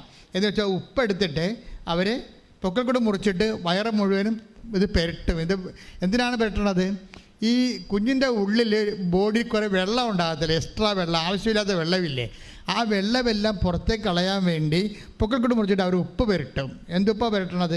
ചാവ് കടലിലെ ഉപ്പാണ് പെരട്ടണത്. നമ്മുടെ ഇപ്പോൾ ഉപ്പല്ല, അത് ഉപ്പ് പാറയാണ്. അത് പൊടിച്ചെടുത്തിട്ട് എല്ലാ വീട്ടിലും കുറച്ചേ ഉണ്ടാകും. അതെടുത്തിട്ട് ഇങ്ങനെ ഗർഭസ്ഥ ശിശുവിനെ പെരട്ടും. അത് പരിചരണമാണ്. ഇപ്പം എന്താ ബൈബിൾ പറയണത്? നിന്നെ പെറ്റ കാലത്ത് വിശ്വാസിയുടെ ജീവിതം ആ ഇസ്രയേലാണ്. നീ വിശ്വാസം സ്വീകരിച്ച സമയത്ത്, വിശ്വാസം വളർന്ന കാലത്ത് നിൻ്റെ പൊക്കിൾക്കൊടി മുറിക്കാൻ ആരുമില്ലായിരുന്നോ? എന്നുവെച്ചാൽ ഒരു പ്രാഥമിക പരിചരണം പോലും തരാൻ നമുക്കാരുമില്ലാത്തൊരു സമയമുണ്ടാവും. ഈ ടൈമാണ് ടാപ്പിംഗ് ടൈം എന്ന് പറയുന്നത്, പ്രാഥമിക. അതായത് കായൻ ആബേലിനെ കൊന്നില്ലേ? അപ്പം കായനോട് ദൈവം ചോദിച്ചില്ലേ, എന്താണ് നിൻ്റെ മുഖം ഇങ്ങനെ വിങ്ങിയിരിക്കണമെന്ന് ചോദിച്ചില്ലേ? അവൻ കാണിച്ച നീച പാപമാണെങ്കിൽ പോലും നീചപാപിയുടെ മുഖം പോലും വാടുന്നത് സഹിക്കാത്തൊരു ദൈവത്തിൻ്റെ സന്നിധാനത്തിലാണ് നീ ഉടമ്പടി ചെയ്തിരിക്കുന്നത്. ശ്രദ്ധിക്കട്ടെ. ഹല്ലേലൂയ, യേശുവേ നന്ദി. ഹല്ലേലൂയ, ഹല്ലേലൂയ, ഹല്ലേലൂയ, ഹല്ലേലൂയ, ഹല്ലേലൂയ, ഹല്ലേലൂയ. ക്ലേശകാലത്ത് കൂടാരമിരിപ്പാൻ എന്റെ പ്രിയനെന്നെ മറയ്ക്കും. അല്പകാലം കഴിഞ്ഞ് ഉയർന്നതാം പാറമേ എന്നെ അവൻ കയറ്റി നിർത്തും. അല്പകാലം കഴിഞ്ഞ് ഉയർന്നതാം പാറമേ എന്നെ അവൻ കയറ്റി നിർത്തും. അപ്പം ഞാൻ പറഞ്ഞില്ലേ, അപ്പം ഈ ഒരു ക്ലേശകാലത്തിന് ഒരു ഏറ്റവും കുറഞ്ഞത് ഒരു 3 ടൈമുണ്ട്. ഇപ്പം നീ ഒരു ഡൈവേഴ്സ്ഡ് ആയിട്ടുള്ള സിംഗിൾ ഒരു സ്പൗസാണെന്ന് വിചാരിച്ചോ. നിൻ്റെ ഭർത്താവ് നിന്നെ വിളിക്കണില്ല, അല്ലെങ്കിൽ നിൻ്റെ ഭാര്യ നിന്നെ ഇട്ടിട്ട് പോയി, നിൻ്റെ കുഞ്ഞുങ്ങളെ, അവൾ യൂറോപ്പിൽ പോയി, അവൾ നിൻ്റെ ഫോൺ എടുക്കണില്ല, ഒരു കാലഘട്ടമാണെന്ന് വിചാരിച്ചോ. അപ്പോൾ ഇങ്ങനെ പല കാര്യങ്ങൾ കഴിയുമ്പോൾ ചിലപ്പോൾ ഭാര്യ വീട്ടുകാർ നമ്മളോട് ഉടക്കമുണ്ടാകും. അപ്പോൾ പിന്നെ ചിലപ്പോൾ നിൻ്റെ കടക്കാർ നീയായിട്ട് ഉടക്കമുണ്ടാകും. ചിലപ്പോൾ നിൻ്റെ ഷെയർ ഹോൾഡേഴ്സ് ഇഷ്യൂ ഉണ്ടാകും.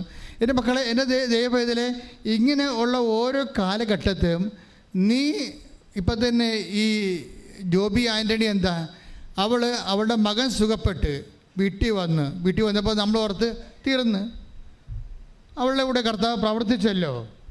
അപ്പോൾ ഒക്കെ മനസ്സിലായി, അവിടെ മകന് സുഖപ്പെട്ട്, അപ്പോൾ എല്ലാം ക്ലോസായി, ഇനിയിപ്പോൾ സന്തോഷമായെന്ന് വിചാരിച്ചാൽ വീട്ടിൽ വന്നപ്പോഴുണ്ടേ ഇവക്ക് ഡെങ്കു പനിയായി. അപ്പോൾ എന്നാ പറയണത്? മകനപ്പുറത്ത് ആശുപത്രിയിൽ കൊണ്ടുവന്ന് കിടപ്പുണ്ട്, മകളും കിടപ്പുണ്ട്, ഭർത്താവ് നാട്ടിലില്ല, ഭാര്യ ഉള്ള ഇവക്ക് ആരുമില്ല, നോബടി. ഇവക്ക് ഡെങ്കു പനിയായി. അത് മുഴുവനും ഈ അസ്ഥി മുഴുവൻ കഴിച്ചു വിടുന്ന അവസ്ഥയായി. അതായത് ഭക്ഷണം പോലും കിട്ടാത്തൊരവസ്ഥയായി. അപ്പോൾ ഇവിടെ അമ്മയോട് ചോദിച്ചു, അമ്മേ പൂർണ്ണമായിട്ട് എന്നെ ഇങ്ങനെ ഒഴിവാക്കിയ, എനിക്കിപ്പോൾ ആരുമില്ലാണ്ടായല്ലോ, ഒരു ഫ്രൂട്ട്സ് വാങ്ങിച്ച് കഴിക്കാൻ പോലും എനിക്ക് പൈസ ഇല്ല, ഞാൻ കിടന്ന് ചത്തുപോകും.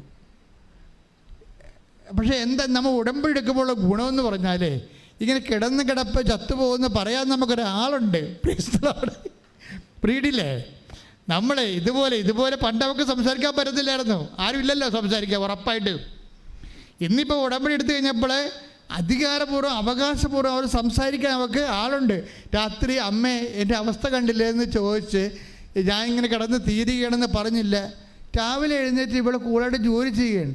ഒരു 2-3 മണിക്കൂർ കഴിഞ്ഞപ്പോഴാണ് ഇവൾ ഓർത്തത്, എടാ എനിക്ക് ഡെങ്കുപ്പനി ആയിരുന്നില്ല എന്ന്.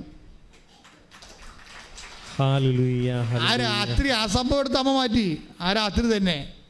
എന്ന് വെച്ച് കഴിഞ്ഞാൽ നമ്മൾ ഒരു പരീക്ഷണത്തിലൂടെ പോകുമ്പോൾ എപ്പോഴും കയ്യിരിക്കണം ബാറ്റൺ പോകാതെ. നിങ്ങൾ ശീക്കരം ഓടാൻ നിങ്ങൾക്ക്, പക്ഷെ കയ്യിരിക്കണം ബാറ്റൺ പോകാതിരിക്കാൻ നോക്കണം. ഇത് റിലേ കളിയാണ്. വിശ്വാസം ഒരു റിലേ റണ്ണാണ് ശരിക്കും പറഞ്ഞാൽ. അവിടുത്തെ മെയിൻ സംഭവം നിങ്ങളുടെ സ്പീഡ് മാത്രമല്ല, കയ്യിരിക്കണ ബാറ്റനാണ്. ബാറ്റൺ എന്താണ്? നിങ്ങളുടെ വിശ്വസ്തതയാണ്. ഉടമ്പടിയിലുള്ള ബാറ്റർ എന്ന് പറഞ്ഞാൽ എന്താണ്? വിശ്വസ്തതയാണ്.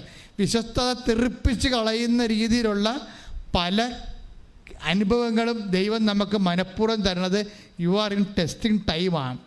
ദൈവത്തിന് പണ്ട് മുതലുള്ള പരിപാടിയാണ്. യേശു ക്രിസ്തുവിനെ ആണെങ്കിൽ പോലും ദൈവം ടെസ്റ്റ് ചെയ്തേ എടുക്കത്തുള്ളൂ. മനസ്സിലായ? അല്ലെങ്കിൽ പിന്നെ കർത്താവിൻ്റെ മരുഭൂമിയുടെ പരീക്ഷ ദൈവത്തെ ഒഴിവാക്കാൻ പറ്റത്തില്ലേ? ഒഴിവാക്കത്തില്ല. ദൈവം സത്യമായത് കാരണം ഫേക്കായിട്ടുള്ള ഒരു ഫെയ്ത്ത്ഫുൾ എടുക്കത്തില്ല. അത് നീ ഓർത്തേക്കണം. ദൈവത്തിൻ്റെ കണ്ണിൽ പൊടിയിട്ടിട്ട് എന്തെങ്കിലും പിണ്ണാക്ക് പുഴുക്കി കൊടുത്ത് നേർച്ച കൊടുത്തിട്ട് ദൈവത്തിൻ്റെ കണ്ണിൽ പൊടിയിട്ടിട്ട് നിൻ്റെ കാര്യം സാധിച്ചിട്ട് നിനക്ക് തോന്നിയ വാസം പടറക്കാലനായിട്ട് ജീവിക്കാമെന്ന് വിചാരിച്ചാൽ ഒറ്റ നടക്ക് പോകത്തില്ല. ഒരു ഫേക്ക് ഫെയ്ത്ത്ഫുള്ളിനെ ദൈവം അംഗീകരിക്കണില്ല. അതുകൊണ്ട് നീ ഫേക്ക് അല്ല എന്നുള്ളത് ദൈവതിരുസന്നിധിയിൽ സ്ഥാപിക്കാനുള്ള അവസരങ്ങൾ ദൈവം തരുന്നത് സഹനത്തിൻ്റെ രീതിയിലായിരിക്കും. പ്രാർത്ഥിക്കുക, കർത്താവ് ദൈവമേ, എൻ്റെ വിശ്വസ്തതയെ നീ ശോധന ചെയ്യുമ്പോൾ അന്തർജ്ഞാനത്താല് അത് മനസ്സിലാക്കി വിശ്വസ്തത കൈമോശം വരാതെ സൂക്ഷിച്ചുകൊണ്ട് ഉടമ്പടിയുടെ കൃപ പ്രാപിക്കാൻ എന്നെ സഹായിക്കണമേ. ഹല്ലേലൂയ, ഹല്ലേലൂയ, ഹല്ലേലൂയ, ഹല്ലേലൂയ, യേശുവേ നന്ദി. ഹല്ലേലൂയ, ഹല്ലേലൂയ, ഹല്ലേലൂയ, ഹല്ലേലൂയ, ഹല്ലേലൂയ, മഹത്വം, മഹത്വം, ആരാധന, ആരാധന. ഉടമ്പടി പ്രാർത്ഥനയിൽ അമ്മ ഉടനടി പരിഹാരമേകും.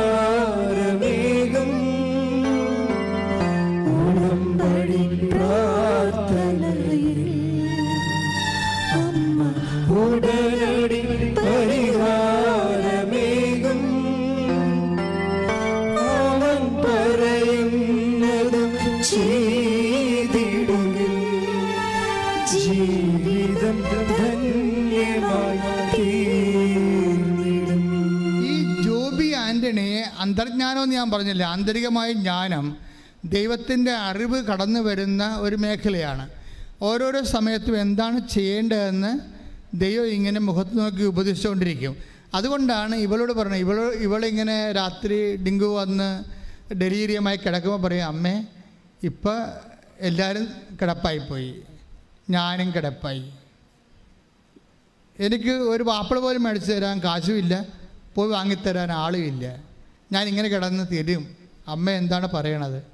അപ്പം അമ്മ പറഞ്ഞ സംഭവം എന്താണെന്ന് പോലും ഇവിടെ അറിയാതെ രാവിലെ എഴുന്നേറ്റ് വരികയാണ്, നല്ല സൗഖ്യപ്പെട്ട് വരികയാണ്. ഇതെന്താ പ്രോബ്ലം എന്ന് വെച്ച് കഴിഞ്ഞാൽ ഈ വഴികളിൽ ഇപ്പം ഈ ജോബി ആൻ്റണി ചെയ്യണത് എന്താണ്? ജോബി ആൻ്റണി ഈ പ്രത്യേക സാഹചര്യത്തിൽ ഇതൊരു കേസ് സ്റ്റഡിയാണ്, കേസ് ഡയറിയാണ്. ഈ കേസ് ഡയറിയിൽ ഈ ഉടമ്പടി എന്ന് പറയുന്ന ഈ ഉടമ്പടി കാൻഡിഡേറ്റ് എന്താണ് ചെയ്യണത്? അവളിങ്ങനെ തകർന്ന് തരിപ്പണമായി കഴിയുമ്പോഴും അവരിൽ ആസന്ന മരണമായി കിടന്ന സംഭവത്തെ അവർ ഊതിക്കത്തിക്കും. ബൈബിൾ നിർദ്ദേശിക്കുന്ന ഒരു ടെക്നിക്കാണത്. അണയാൻ പോണ വിളക്ക് ആളിക്കത്തുമെന്ന് പറഞ്ഞ പോലെ ആളിക്കത്തിക്കാൻ പറയും. നിന്നിൽ ആസന്ന മരണമായതിനെ ആളിക്കത്തിക്കാൻ പറയും. ഇവളിൽ ആസന്ന മരണമായത് എന്താണ്? വിശ്വാസമാണ്. കാര്യം എന്താണ്? ഇവക്ക് തന്നെ ഡെങ്കുവായി, ഇവക്ക് വന്ന് പുറത്ത് പോയി ഇത്തിരി ഭക്ഷണം മേടിക്കാൻ കാശുമില്ല, അത് മേടിച്ച് കൊടുക്കാൻ ആളുമില്ലാത്ത രീതിയിൽ ഇവൾ സീറോ ആകുമ്പോഴും ഇവളിൽ ആസന്ന മരണമായതിനെ ഇവൾ ആളിക്കത്തിക്കുന്നുണ്ട്. എന്താണത്? അവളുടെ വിശ്വാസമാണത്. മനസ്സിലായില്ലേ? അത് വിശ്വാസം വിട്ട് കളിക്കാൻ അവൾ തയ്യാറല്ല. തീർന്നു എന്ന് പറയുമ്പോഴും ആ ഉടമ്പടിയിൽ ദൈവത്തോട് ചെയ്ത വിശ്വാസം വിട്ട് കളിക്കാൻ അവൾ തയ്യാറല്ല. അതുകൊണ്ടാണ് വെളിപാടിൻ്റെ പുസ്തകം പറയണത്. വെളിപാടിൻ്റെ പുസ്തകം എടുത്ത് 3:2 ശ്രുതികട്ടെ. ഹല്ലേലൂയ. വെളിപാടിൻ്റെ പുസ്തകം 3-ാം അധ്യായം 2-ാമത്തെ വാക്യം. ഉണരുക, നിന്നിൽ ആസന്ന മരണമായി അവശേഷിക്കുന്നതിനെ ഉത്തേജിപ്പിക്കുക. Praise the Lord. ഇത് നമ്മുടെ ഒരു ഫോർമുലയാണ്. ഉടമ്പടി ഇരിക്കുന്ന ആൾക്കാർ ശ്രദ്ധിക്കേണ്ടതാണ്. എന്തെങ്കിലും തട്ടുകേട് പറ്റി ഡൗൺ ആയി കഴിഞ്ഞാൽ എന്ത് ചെയ്യണം? നമ്മളവിടെ കിടന്നപടി കിടക്കരുത്. എന്ത് ചെയ്യണം? ഉണരുക. പറഞ്ഞേ, ഉണരുക. നിന്നിൽ ആസന്ന മരണമായ എന്താകാം അത്? അത് ചിലപ്പോൾ ആസന്ന മരണമായതിനെ എന്നാ പറഞ്ഞിട്ടുള്ളത്. അതെന്തുമാകാം? അത് വിശ്വാസമാകാം, ദൈവസ്നേഹമാകാം, ഇനി ഉടമ്പടി തന്നെയാകാം. ചില ഉടമ്പടി എടുത്തിട്ട് ആ പ്രത്യക്ഷയുടെ പ്രാർത്ഥന ചൊല്ലി മാത്രം ഉടമ്പടിയിൽ ഇരിക്കുന്ന ആൾക്കാരില്ലേ? ചെറിയ ഉടമ്പടി എടുക്കും, അവരെന്ത് ചെയ്യും? നമ്മുടെ അസ്ഥിയായിട്ട് കൊള്ളാത്ത പണിയൊക്കെ ചെയ്യും. അസ്ഥിയായിട്ട് കൊള്ളാത്ത എന്താണ്? ആ തേനെടുത്ത് കുടിക്കും. ഉടമ്പടി തേനില്ലേ? ഒന്നുമില്ലെങ്കിൽ ഇല്ലാത്ത തേനും മധുരമായതിന് വരച്ച് കുടിച്ചുകൊണ്ട് അവിടെ ഇരിക്കും. എന്നിട്ട് 2 പ്രത്യക്ഷ പ്രാർത്ഥന, 2 കവള പ്രത്യക്ഷ പ്രാർത്ഥന അടിച്ചുകൊണ്ടിരിക്കും. ഇതൊന്നും ഉടമ്പടി വിഹിതമല്ല. കർത്താവ് എന്താ പറഞ്ഞിരിക്കുന്നത്? 3:2 തിരിച്ചു വായിച്ച്, നിൻ്റെ പ്രവൃത്തികൾ വായിച്ച്. 3:2 വായിച്ച്, താഴേക്ക് വായിച്ച്. എന്തെന്നാൽ എന്റെ ദൈവത്തിന്റെ മുൻപിൽ നിന്റെ പ്രവൃത്തികൾ പൂർണ്ണമായും നിർവഹിക്കപ്പെട്ടതായി ഞാൻ കാണുന്നില്ല. കുറെ അണ്ണന്മാരുടെ പത്രം ഇപ്പോഴും അലമാരയുടെ തിരിപ്പില്ലേ? അതാണ് ഈ പറയണത്. മനസ്സിലായില്ലേ? കുറേ അണ്ണന്മാർ പത്രം കൊണ്ടുപോയി പള്ളിയുടെ വാതിക്കിട്ട്. ഞാൻ ഇന്ന് കഴിഞ്ഞ ദിവസം എനിക്ക് മാന്നാർ പോകേണ്ട ഒരു ആവശ്യമുണ്ടായിരുന്നു. അപ്പോൾ അവിടുത്തെ കുറച്ച് തീർത്ഥാടന പള്ളികളിലൊക്കെ പോയപ്പോൾ എല്ലാ പള്ളിയുടെ വാതിക്കലും കൃപാസന പത്രം ഇരിപ്പുണ്ട്. ആരുടെ മടിച്ചുകൾ കൊണ്ടുവന്ന് ഇട്ടും പോയതാണ്. എന്നിട്ട് അവിടെ നിന്ന് പെറുക്കി വേറെ ചില ആൾക്കാർ പെറുക്കിയെടുത്ത് ആൾക്കാർക്ക് കൊടുക്കുന്നുണ്ട്. നോക്കിയേ, നിന്റെ പ്രവൃത്തികൾ വായിച്ച വായിച്ചേ. എന്റെ ദൈവത്തിന്റെ മുൻപിൽ എന്റെ ദൈവത്തിന്റെ മുൻപിൽ നിന്റെ പ്രവൃത്തികൾ പൂർണ്ണമായും നിർവഹിക്കപ്പെട്ടതായി ഞാൻ കാണുന്നില്ല.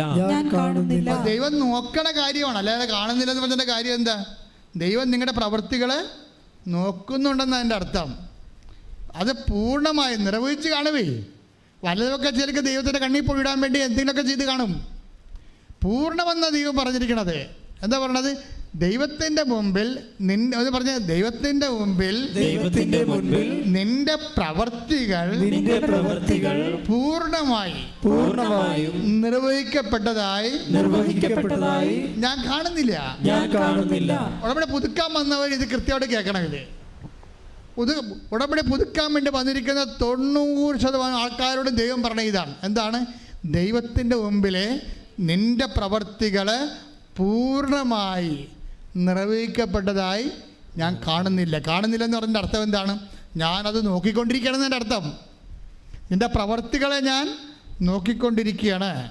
അത് നിർവഹിക്കപ്പെടുന്നുണ്ട്, അക്കാര്യം വേണ്ടിയൊക്കെ ഓക്കാനിക്കുന്നുണ്ട്. പക്ഷെ അത് പൂർണ്ണമായി സത്യസന്ധമായി അത് ചെയ്യണമല്ലോ, ഉടമ്പടി എടുത്തതല്ലേ എന്ന് വിചാരിച്ചുകൊണ്ട് എന്തെങ്കിലും കാട്ടിക്കൂട്ടി ഒപ്പിച്ചുണ്ടാക്കുന്ന രീതിയിലുള്ള ഒരു ഉഡായിപ്പ് പരിപാടിയാണ് നിൻ്റെ പ്രവൃത്തിയിലുള്ളത്. അതുകൊണ്ടാണ് പറയണത് നിൻ്റെ പ്രവൃത്തികൾ. പറഞ്ഞേ, ദൈവത്തിന്റെ തിരുസന്നിധിയിൽ പൂർണ്ണമായി നിർവഹിക്കുന്നതായി ഞാൻ കാണുന്നില്ല.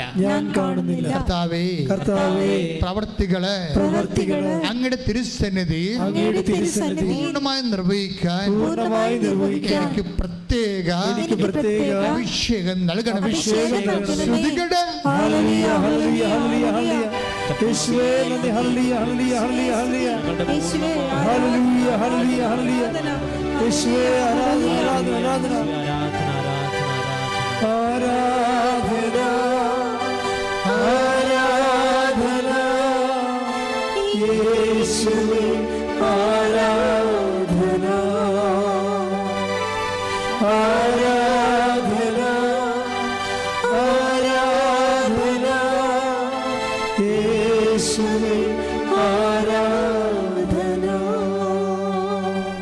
മൂന്ന് വായിച്ചേ.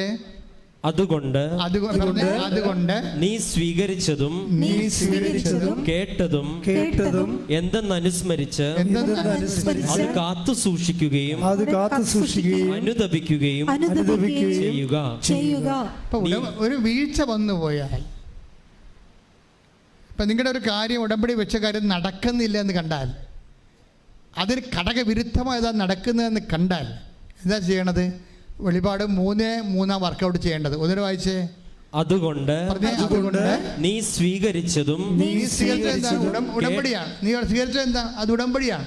നീ സ്വീകരിച്ചതും കേട്ടതും എന്തെന്ന് അനുസ്മരിച്ച് അത് കാത്തു സൂക്ഷിക്കുകയും അനുതപിക്കുകയും ചെയ്യുക. അപ്പൊ അനുതപിക്കേണ്ടി വരും. നീ സ്വീകരിച്ചത് കാത്തു സൂക്ഷിച്ചാൽ പോരാ, പിന്നെന്താണ്? കഴിഞ്ഞ ഉടമ്പടി കാലങ്ങളിൽ നീ അത് അവിശ്വസ്തത കാണിച്ചത് കൊണ്ട് എന്ത് ചെയ്യണം? അനുതപിക്കുകയും ചെയ്യണം. അനുതാപത്തിൻ്റെ കൂടെ ഉള്ളതാണ്. അപ്പം അനുതാപം എന്ന് പറയുമ്പോൾ വെറുതെ ഇങ്ങനെ മൂക്ക് കൊണ്ട് മുങ്ങിക്കാണിച്ചിട്ട് കാര്യമില്ല. ആ എല്ലാ അനുതാപവും വരണത് അതിൻ്റെ ഇരട്ടി നമ്മൾ ചെയ്യുമ്പോഴാണ്. അനുതാപത്തിൻ്റെ പ്രവൃത്തിയുടെ മാനമാണ്, അല്ല വാക്കിൻ്റെ മാനമല്ല. ഒരിക്കൽ ബലക്ഷയം സംഭവിച്ചാൽ പിന്നെ റിക്കവർ ചെയ്യാനുള്ള മാർഗം ചെയ്യാഞ്ഞ കാര്യങ്ങൾ ഇരട്ടി ചെയ്യുകയാണ്. എന്നിട്ട് ദൈവതിരുസന്നിധിയിൽ വിശ്വസ്തത റിറ്റാലിയേറ്റ് ചെയ്യണം. പ്രാർത്ഥിക്കുക. കർത്താവായ ദൈവമേ, എൻ്റെ ജീവിതത്തിലെ ഉടമ്പടിക്ക് വിശ്വസ്തതയും വിഘ്നവും വന്നു പോയിട്ടുണ്ടെങ്കിൽ അത് പരിഹാരം ചെയ്തുകൊണ്ട് പൂർവാധികം ശക്തിയോടെ ഉടമ്പടി ചെയ്യുവാൻ എന്നെ അനുഗ്രഹിക്കണം. ഉടമ്പടി ജീവിതമാർഗമാക്കുവാൻ, ജീവിക്കുവാൻ എന്നെ അനുഗ്രഹിക്കണം. ഇനി എപ്പോഴും ഇപ്പം ആശയപരമായ ഉടമ്പടിയും പ്രായോഗികമായ ഉടമ്പടിയും ഉണ്ടാകും. എപ്പോഴും നമ്മൾ ആക്ടിവേറ്റ് ചെയ്യണത്, ഉടമ്പടി ആക്ടിവേറ്റ് ചെയ്യണത്, ഉടമ്പടി ഇപ്പം നമ്മൾ സീരിയസ് ആയിട്ട് എടുത്തിരിക്കും. ഉടമ്പടി അല്ലേ, ഉടമ്പടി നമ്മൾ സീരിയസ് ആയിട്ട് എടുത്തിരിക്കുകയാണ്. ഇനി ഇതിൻ്റെ സെക്കൻഡ് ഫേസിലും തേർഡ് ഫേസിൽ വെച്ചാണ് ദൈവം ഇത് സീരിയസ് ആയിട്ട് എടുക്കുന്നത്. അതുകൊണ്ടാണ് ഞാൻ നിങ്ങളുടെ 3 പ്രാവശ്യമൊക്കെ പുതുക്കണമെന്ന് പറഞ്ഞതിൻ്റെ കാര്യം എന്താണ്? അതായത് നമ്മൾ ആദ്യ ഭാഗം നമ്മൾ സീരിയസ് ആയിട്ട് എടുക്കും. എന്നിട്ട് പിന്നെ കാര്യങ്ങൾക്ക് എന്തെങ്കിലും കോട്ടവോ വാട്ടവോ ഉണ്ടെങ്കിൽ നമ്മളിങ്ങനെ പമ്മി നിൽക്കും. അപ്പോഴും ദൈവം അത് ആക്ടിവേറ്റ് ചെയ്തിട്ടില്ല.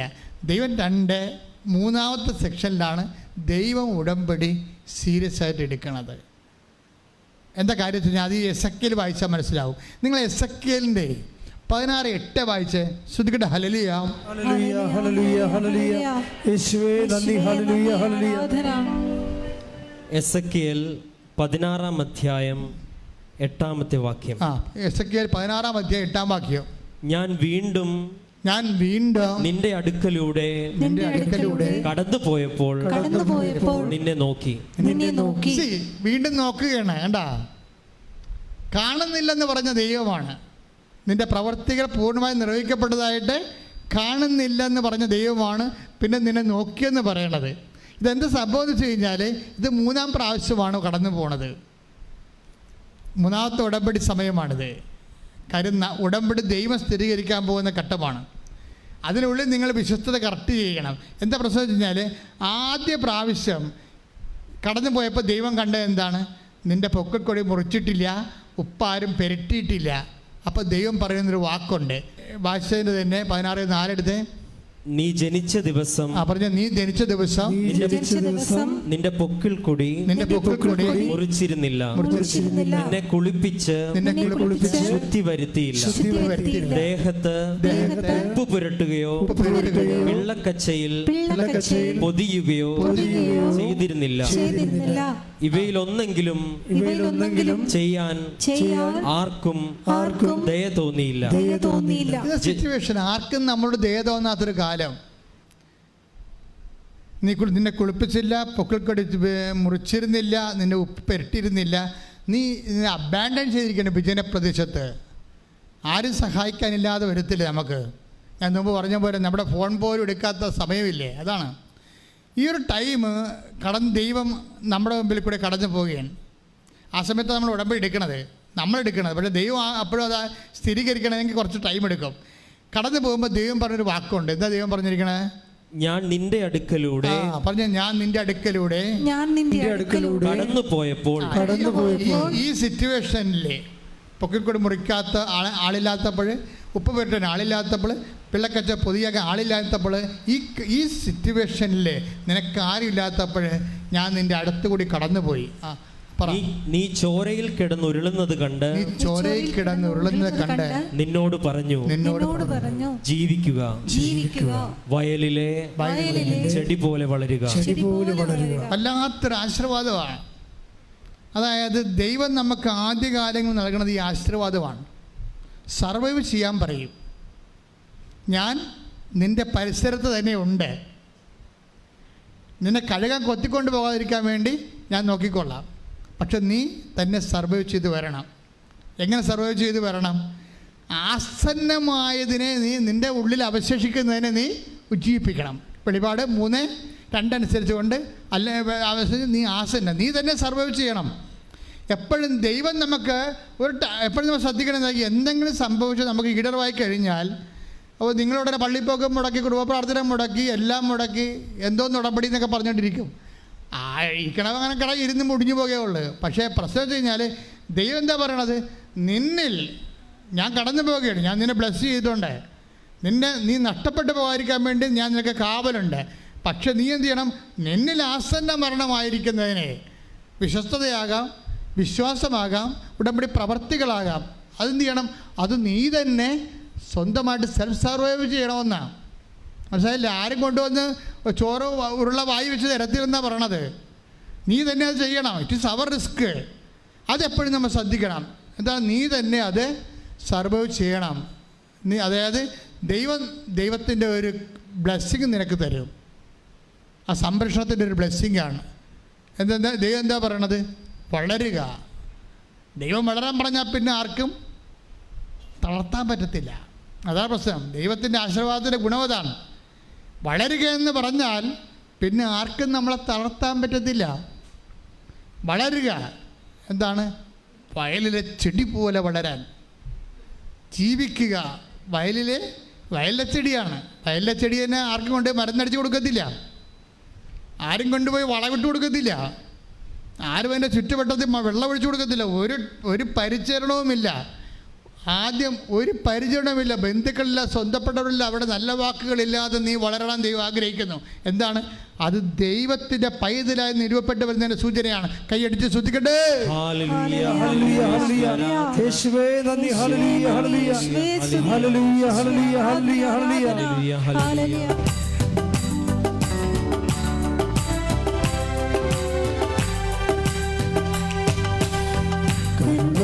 സാഗരമേ ശോകക്കൊടുമ്പയിലേറിടുമ്പോ, കരുണയിൻ സാഗരമേ ശോകക്കൊടുമ്പയിലേറിടുമ്പോ,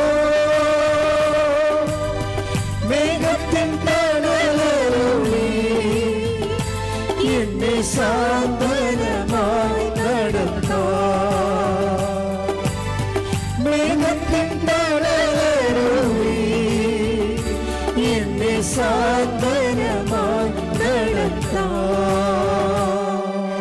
പരിശുദ്ധ പരമ ദിവ്യകാരുണ്യത്തിന് ആരാധനയും സ്തുതിയും പുകഴ്ചയും ഉണ്ടായിരിക്കട്ടെ. ഇപ്പം നമ്മുടെ ആധ്യാത്മിക ജീവിതത്തിലും ഉടമ്പടി ജീവിതത്തിൻ്റെ ഒരു അനുഭവ പരിച്ഛേദമാണിത്. ശരിക്കും ഈ സിറ്റുവേഷനിലൂടെ എല്ലാം വിശ്വസ്തനായ സത്യസന്ധയായ ഉടമ്പടി ദൈവ പൈതൽ കടന്നു പോകും. കാര്യം എന്താണ്? ദൈവം നമുക്കൊരു ആശീർവാദം നൽകുകയാണ്. ദൈവം ആശീർവാദം നൽകിയാൽ എന്ത് സംഭവിക്കും? ജീവിക്കുക. എന്താ പറയുക? ജീവിക്കുക എന്ന് വെച്ചതിൻ്റെ അർത്ഥം നിന്നെ ആരും കൊല്ലുകയില്ലെന്ന്. മനസ്സിലായില്ലേ? കടമോ രോഗമോ നിന്നെ കൊല്ലത്തില്ല. കാര്യം എന്താണ്? ജീവിക്കാനുള്ള ആശീർവാദം ഞാൻ നിനക്ക് തന്നിരിക്കുന്നു. കൈയടിച്ച് ശ്രദ്ധിക്കട്ടെ. സാഗരമേ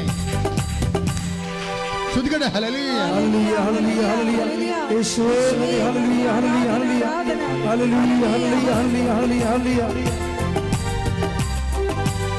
കൈയടിച്ചുകൊണ്ട് പാടും. കരുണയിൻ സാഗരമേ ശോകക്കൊടുമ്പയിലേറിടുമ്പോ,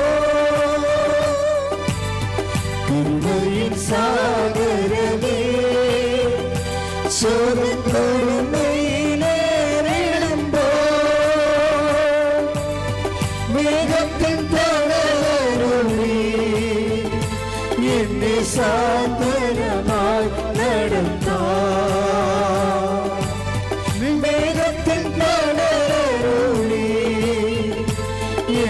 സാന്ത്വനമായി നടത്താൻ പാടുക.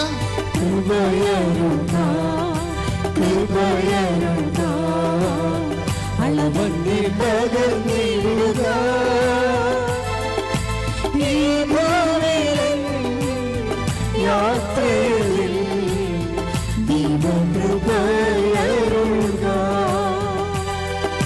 കൃപയരുക കൃപയരുക അളവന്നി പകർന്നിടുക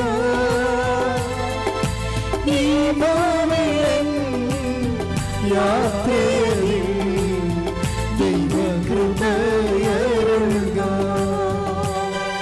ഇതാണ് ഉടമ്പടി ഒന്നാം ഘട്ടം എന്ന് പറയണത്. എന്താണ് ഉടമ്പടി ഒന്നാം ഘട്ടം?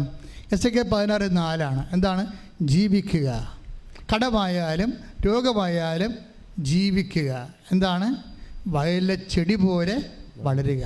ആരുടെയും പരിചരണം പ്രതീക്ഷിക്കാതെ എൻ്റെ മാത്രം ആശീർവാദത്തിന്റെ തണലിൽ നീ വളരുക. ദൈവവേദനെ കൈയടിക്കട്ടെ.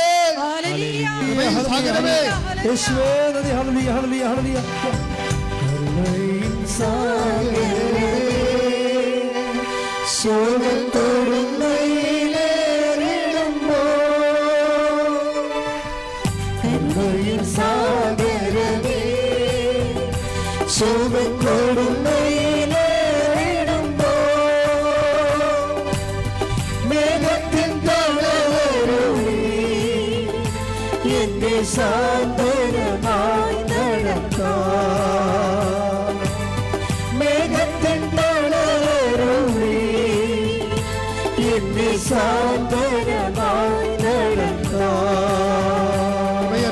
കൃപയരുക കൃപയരുക അളവന്നി പകർന്നിടുക ഈ ഭൂമിയിൻ യാത്രയിൽ ദൈവകൃപയരുക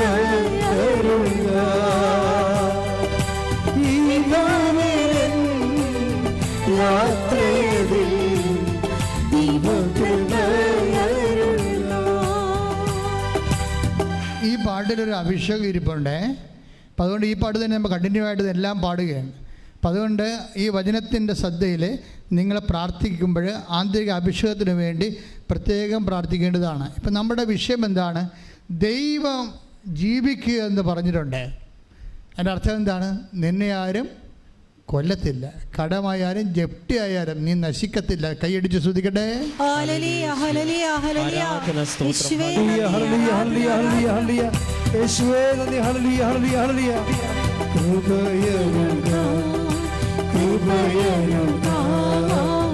അളവന്നി പകർന്നിടുക ഈ ഭൂമിയിൻ യാത്രയിൽ ദൈവകൃപയരുക ഈ ഭൂമിയിൻ യാത്രയിൽ ദൈവകൃപയരുക. രണ്ടാം ഘട്ടം നമുക്ക് വായിക്കാം. രണ്ടാം ഘട്ടം എസ്.കെ 16:4 ഒന്നാം ഘട്ടം. എസ്.കെ 16:4 കഴിഞ്ഞ് 5 മുതലുള്ള വാക്യങ്ങൾ ശ്രദ്ധിക്കട്ടെ, വായിക്കട്ടെ. എസെക്കിയേൽ 16 5 മുതലുള്ള തിരുവചനങ്ങൾ. ഇവയിൽ ഒന്നെങ്കിലും ചെയ്യാൻ ആർക്കും ദയ തോന്നിയില്ല. ആർക്കും നമ്മുടെ ദയ തോന്നാത്തൊരു കാലം. എന്നുവെച്ചാൽ ദൈവത്തിന് മാത്രം ദയ തോന്നുന്ന ഒരു കാലത്തിലൂടെയാണ് ചിലപ്പോൾ നമ്മൾ കടന്നു പോകുന്നത്. ജനിച്ച ദിവസം തന്നെ നീ വെറുക്കപ്പെടുകയും. ഓ എൻ്റെ അമ്മേ, നോക്കിയാൽ ഇത് കണ്ട, ഞാൻ പറഞ്ഞില്ലേ, വെറുക്കപ്പെടും ചിലപ്പോൾ. ബന്ധുക്കൾ, സ്വന്തപ്പെട്ടവർ, കൂട്ടുപണിക്കാർ, അങ്ങനെ അല്ലെങ്കിൽ നമ്മുടെ ഓഫീസിലുള്ളവർ, വെറുപ്പിൻ്റെ ഒരു കാലം ഉണ്ടാകും. വെറുപ്പിൻ്റെ കാലം ഉണ്ടാകുമ്പോൾ തിരിച്ച് വെറുത്തോണ്ട് നീ ഉടമ്പടിയുടെ ബ്രേക്ക് ചെയ്യരുത്. തിരിച്ച് അതായത് ഉടമ്പടി എന്ന് പറയണത് ദൈവവുമായിട്ട് ചെയ്തിരിക്കുന്ന ഒരു ബന്ധമാണ്. അതിൻ്റെ സബ്സ്റ്റൻസ് എന്ന് പറഞ്ഞാൽ ലവ് ഓഫ് ഗോഡാണ്. ദൈവ സ്നേഹത്തിനെ ഇപ്പം നിന്നെ വെറുക്കാം. ഇപ്പം നമുക്കറിയാമല്ലോ, ഇപ്പം ഈശോയെ യൂദാസ് വന്ന് മുത്തണില്ലേ? ഈശോയെ ഗെത്സെമനയിൽ യൂദാസ് വന്നിട്ട് ഈശോയെ ചുംബിക്കുന്നുണ്ട്. അപ്പോൾ ഈശോ അറിയാം, ഇവൻ ചുംബിച്ച് കാണിച്ചു കൊടുക്കണമെന്നറിയാം. കാര്യം യോഹന്നാനും ഈശോയും ഏതാണ്ട് ഒരേ ലക്ഷണമായത് കാരണം പ്രധാന പുരോഹിതന്മാർക്കും പട്ടാളക്കാർക്കും ആളറിയാൻ പാടില്ലാത്ത കാരണം ആളെ ചൂണ്ടിക്കാണിക്കുന്ന പകരം ചുംബിച്ച് കാണിച്ചു കൊടുക്കുകയാണ്. അപ്പം അത്രയും നിഷ്ഠൂര കഠോര പ്രവർത്തനമാണ് ഇവൻ ചെയ്യണത്. പക്ഷേ ഈശോയുടെ വിശുദ്ധിയെ, ഈശോയുടെ ദൈവസ്നേഹത്തെ അതിന് മങ്ങലേൽപ്പിക്കാൻ ഈ യൂദാസിൻ്റെ ഈ കാപട്യത്തിന് ഈ കാലൻ്റെ കാപട്യത്തിന് പറ്റണില്ല. ഈശോ എന്താ പറയണത്? ഈശോ എന്താ യൂദാസിനെ ആ സമയത്ത് വിളിക്കണത്? സ്നേഹിത. Take the word of God. മത്തായിയുടെ സുവിശേഷം 26-ാം അധ്യായം 49-ാമത്തെ വാക്യം. അവൻ പെട്ടെന്ന് യേശുവിന്റെ അടുത്ത് ചെന്ന് പറഞ്ഞേ, അവൻ പെട്ടെന്ന് യേശുവിന്റെ അടുത്ത് ചെന്ന് ഗുരു സ്വസ്തി എന്ന് പറഞ്ഞ് അവനെ ചുംബിച്ചു. യേശു അവനോട് ചോദിച്ചു, സ്നേഹിത. ഇതാണ് സാധനം. കണ്ട, യേശു ഈ കാലനോട് ചോദിക്കണേ. യേശു അവനോട് ചോദിച്ചു. എന്താണ് പറയണത്? എടാ കാലമാടാ, നീ എന്നെ കൊല്ലാൻ വേണ്ടിയല്ലേ എന്നാണ് ചോദിച്ചത്? അല്ല, സ്നേഹിത. പക്ഷേ ഇതാണ് ട്രാൻസ്ഫിഗറേഷൻ, ഈശോയുടെ മെറ്റമോർഫിയ എന്ന് പറയും. കർത്താവ് താബോർ മലയിൽ സംഭവിച്ചതിൻ്റെ അടുത്ത സ്റ്റെപ്പാണ് ഇവിടെ നടക്കുന്നത്. ഉടമ്പടിയിൽ ഇരിക്കുന്നവർ ഒരു താബോറിലേട്ടുള്ള യാത്രയിലാണ്. അവരുടെ മനുഷ്യത്വത്തിൻ്റെ അകത്ത് ഇങ്ങനെ മെറ്റമോർഫിയ സംഭവിക്കും, ഒരു രൂപാന്തരീകരണം. തന്നെ കൊല്ലാൻ വേണ്ടി വന്ന കാലിനെ സ്നേഹിത എന്ന് വിളിച്ചുകൊണ്ട് വിശുദ്ധിയുടെ കൊടിമുറി കേഴുന്ന കർത്താവിൻ്റെ തനി താബോറാണിത് രൂപാന്തരീകരണം സംഭവിക്കുന്നത്. എന്താ കാര്യത്തിൽ വിശുദ്ധിയാണ് ഇവിടെ വരണത്. കാര്യം ഹെബ്രായ ലേഖനം ഇവിടുത്തെ വിദ്വേഷത്തിൻ്റെ വേര്. ഹെബ്രായർ 12:15. ഹെബ്രായർക്ക് എഴുതിയ ലേഖനം 12-ാം അധ്യായം 15-ാമത്തെ തിരുവചനം. ദൈവകൃപ ആർക്കും നഷ്ടപ്പെടാതിരിക്കുവാൻ ശ്രദ്ധിക്കുവിൻ. കണ്ടാ, ഈശോ വളരെ ശ്രദ്ധിക്കുന്നുണ്ട് അവിടെ. യൂദാസ് ചുംബിക്കുമ്പോഴും തൻ്റെ കൃപ നഷ്ടപ്പെട്ടു പോകാതിരിക്കാൻ വേണ്ടി ഈശോ ശ്രദ്ധിക്കുന്നുണ്ട്. മനസ്സിലായില്ല? അത് നിങ്ങൾ ശ്രദ്ധിക്കണം, ഞാനും ശ്രദ്ധിക്കണം. യൂദാസും പിലാത്തോസും ഒക്കെ നമ്മുടെ ചുറ്റും എപ്പോഴും ഉണ്ടാകും. പക്ഷേ ദൈവം ശ്രദ്ധിക്കണത് എന്താണ്? കൃപ നഷ്ടപ്പെട്ടു പോകാതിരിക്കാൻ. അപ്പോൾ അതാണ് ഹെബ്രായർ 12:15. ഒന്ന് വായിച്ചേ. ദൈവകൃപ പറഞ്ഞേ, ദൈവകൃപ ആർക്കും നഷ്ടപ്പെടാതിരിക്കുവാൻ ശ്രദ്ധിക്കുവിൻ. വിദ്വേഷത്തിന്റെ വേര് വളർന്ന് ഉപദ്രവം ചെയ്യാതിരിക്കുവാൻ സൂക്ഷിക്കുവിൻ. ഈശോ സൂക്ഷിക്കുകയാണ് വിദ്വേഷം. കാര്യം ഇവനോട് ആർക്കാലും വിദ്വേഷം തോന്നുമില്ല. അപ്പം നിങ്ങൾ എപ്പോഴും ശ്രദ്ധിക്കണം. നിങ്ങളുടെ അതിർത്തി തർക്കമുള്ള ആൾക്കാരുണ്ടാകും, നിങ്ങളുടെ പ്രൊമോഷൻ പിടിച്ചു വച്ചിരിക്കുന്ന ആൾക്കാരുണ്ടാകും, അതുപോലെ തന്നെ നിങ്ങൾക്ക് കൊട്ടേഷൻ കൊടുത്തിരിക്കുന്ന ആൾക്കാരുണ്ടാകും, നിങ്ങളുടെ ഈ തകർച്ച കാണാൻ ആഗ്രഹിക്കുന്നുണ്ടാകും. പക്ഷെ നിങ്ങൾ ശ്രദ്ധിക്കേണ്ടത് എന്താണ്? വിദ്വേഷത്തിൻ്റെ വേര് വളർന്ന് അശുദ്ധരാകാതിരിക്കാൻ ശ്രദ്ധിക്കുവേൻ. പിന്നെ ആദ്യം ശ്രദ്ധിക്കേണ്ടത് എന്താണ്? ദൈവകൃപ ആർക്കും നഷ്ടപ്പെടാതിരിക്കാൻ സൂക്ഷിക്കുവേൻ. ഇത്തരം കാര്യങ്ങൾ ഉടമ്പടിയിലൂടെ പോകുമ്പോൾ ഒരു താബോർ നമ്മളിൽ സംഭവിക്കുകയാണ്. എന്താണ്? ഒരു രൂപാന്തരീകരണം. ആ രൂപാന്തരീകരണം സംഭവിക്കണമെങ്കിൽ ഇതുപോലുള്ള ഏജൻറ്റുകൾ ഉണ്ടാകണം. യൂദാസ്, പിലാത്തോസ്, അങ്ങനെ കുറേ ഏജൻറ്റുകളില്ലേ? അവരെ നമ്മുടെ ശത്രുക്കളെ കൃപയുടെ ഏജൻ്റായിട്ട് കണ്ടാൽ മതി. മനസ്സിലായി? Your enemies and opposite counterpart are only the promoters and agents of your grace. കൈയടിച്ച് കർത്താവിനെ ഹല്ലേലൂയ ഹല്ലേലൂയ ഹല്ലേലൂയ യേശുവേ നന്ദി. ഹല്ലേലൂയ ഹല്ലേലൂയ ദൈവകൃപ. ഹല്ലേലൂയ ഹല്ലേലൂയ ഹല്ലേലൂയ ഹല്ലേലൂയ ഹല്ലേലൂയ ഹല്ലേലൂയ. സ്തുതിക്കട്ടെ. ഹല്ലേലൂയ യേശുവേ നന്ദി. ഹല്ലേലൂയ ഹല്ലേലൂയ ഹല്ലേലൂയ ഹല്ലേലൂയ ഹല്ലേലൂയ ഹല്ലേലൂയ യേശുവേ സ്തുതി. Hallelujah hallelujah.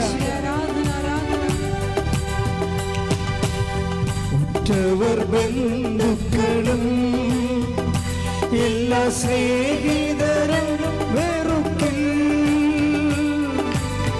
ഉറ്റവർ ബന്ധുക്കളും എല്ലാ സ്നേഹിതരും വെറുക്കിൽ.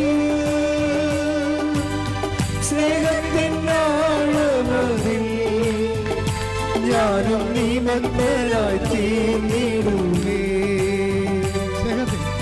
സ്നേഹത്തിനാഴമതിൽ ഞാനും നീ മന്ദരായി തീർന്നിടുമേ. കൃപയരുക കൃപ കയറുക അളവന്നെ പകർന്നിടുക ഈ ഭാവിയൻ യാത്രയിൽ ദൈവകൃപയരുക ഈ ഭാവിയൻ യാത്രയിൽ ദൈവകൃപയരുക.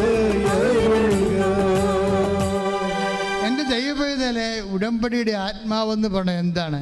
അത് ക്രിസ്തുവാണ്. ഈ ക്രിസ്തുവിനെ ഈ ഉടമ്പടിയിലൂടെ കണ്ടെത്താൻ കഴിഞ്ഞാൽ ഉടമ്പടി പൂർണ്ണമായി. അത് നിത്യത വരെയാണ് അതിൻ്റെ നിയോഗഫലങ്ങൾ നിലനിൽക്കുന്നത്. അതെന്താ ഇങ്ങനെ പറയാൻ കാരണം എന്ന് വെച്ച് കഴിഞ്ഞാൽ, ഇപ്പോൾ തന്നെ നോക്കിയേ, ഇപ്പോൾ യുദാസിനെയും കവർ ചെയ്ത് ഈശോ വളർന്നിരിക്കുകയാണ്. അവൻ വിദ്വേഷത്തിൻ്റെ വേര് വളരാൻ അനുവദിച്ചില്ല, ആ വിശുദ്ധി നഷ്ടപ്പെടാൻ അനുവദിച്ചില്ല. അവനെ സ്നേഹിത എന്ന് വിളിച്ചുകൊണ്ട് വീണ്ടും ഈശോ താബോറിലെ രൂപാന്തരപ്പെട്ടതുപോലെ ഇവിടെ പ്രായോഗികമായ ഒരു താബോറ, പ്രാക്ടിക്കൽ താബോറാണ് ശരിക്കും പറഞ്ഞാൽ ഈ കാൽവരി എന്ന് പറയുന്നത്. മറ്റതിനെ ആശയപരമായ താബോറാണ്.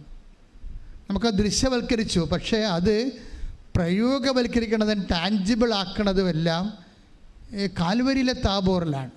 താൽവരിലെ ഈശോ ട്രാൻസ്ഫിഗറേഷൻ വല്ലാണ്ടങ്ങോട്ട് മാറുകയാണ്. എന്ന് വെച്ച് കഴിഞ്ഞാൽ അവസാനം ഈശോ ക്രൂശിക്കപ്പെട്ടു മരണത്തിൻ്റെ അവസാന നിമിഷം ഈശോ ചെയ്യുന്ന ലാസ്റ്റ് ചെയ്തുണ്ട്. എന്ത് പറയും? ഈ കൂടെ തന്നെ കൊല്ലാൻ വേണ്ടി കൂട്ടുനിന്നവരെ കൂടി സ്വർഗത്തിലേക്ക് തൻ്റെ കൂടെ കൊണ്ടുപോകാനുള്ള മാർഗങ്ങൾ അന്വേഷിക്കുന്ന ഈശോ. That is Christ. അതാണ് ക്രിസ്തു. ശ്രുതികട്ടെ ഹല്ലേലൂയ ഹല്ലേലൂയ ഹല്ലേലൂയ ഹല്ലേലൂയ ഹല്ലേലൂയ. യേശുവേ നന്ദി. ഹല്ലേലൂയ ഹല്ലേലൂയ.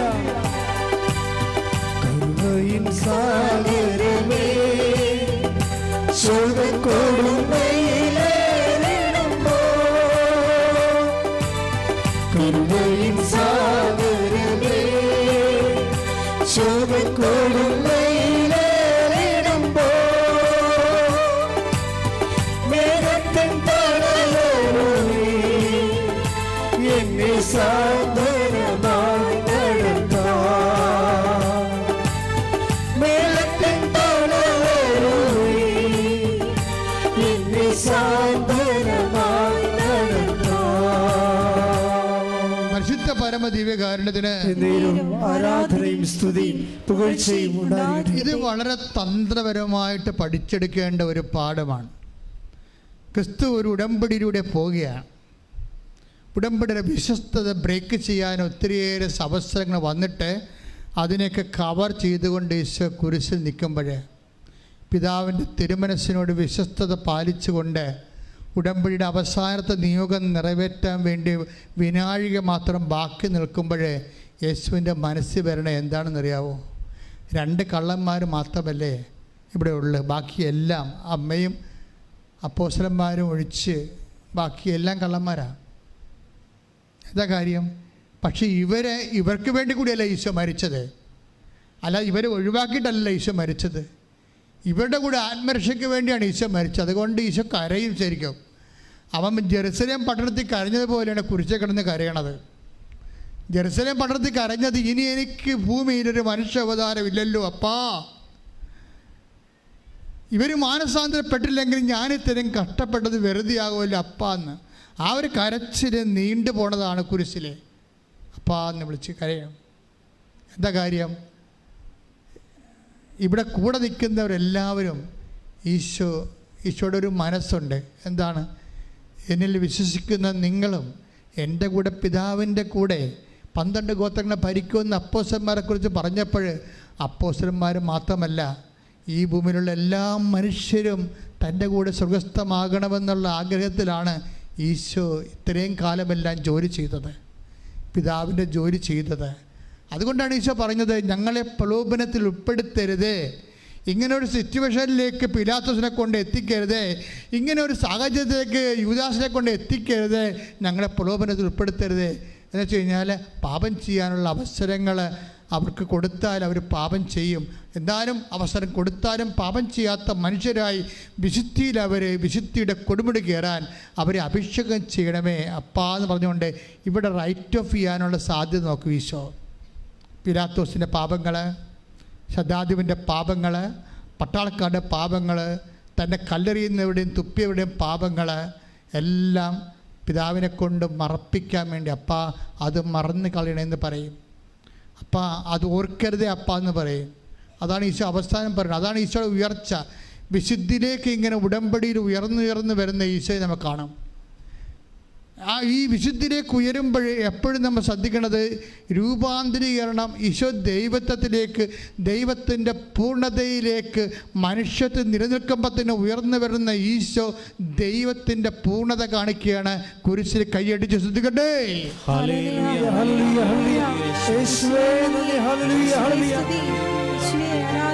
ബന്ധുക്കളും ശ്രദ്ധിക്കട്ടെ. ഹല്ലേലൂയ ഹല്ലേലൂയ ഹല്ലേലൂയ ഹല്ലേലൂയ. ബന്ധുക്കളും എല്ലാ സ്നേഹിതരും വെറുക്കിൽ, ഉറ്റവർ ബന്ധുക്കളും എല്ലാ സ്നേഹിതരും വെറുക്കിൽ, സ്നേഹത്തിനാളമൊഴി ഞാനും നീ മക്കളായി തീർന്നിടുമേ.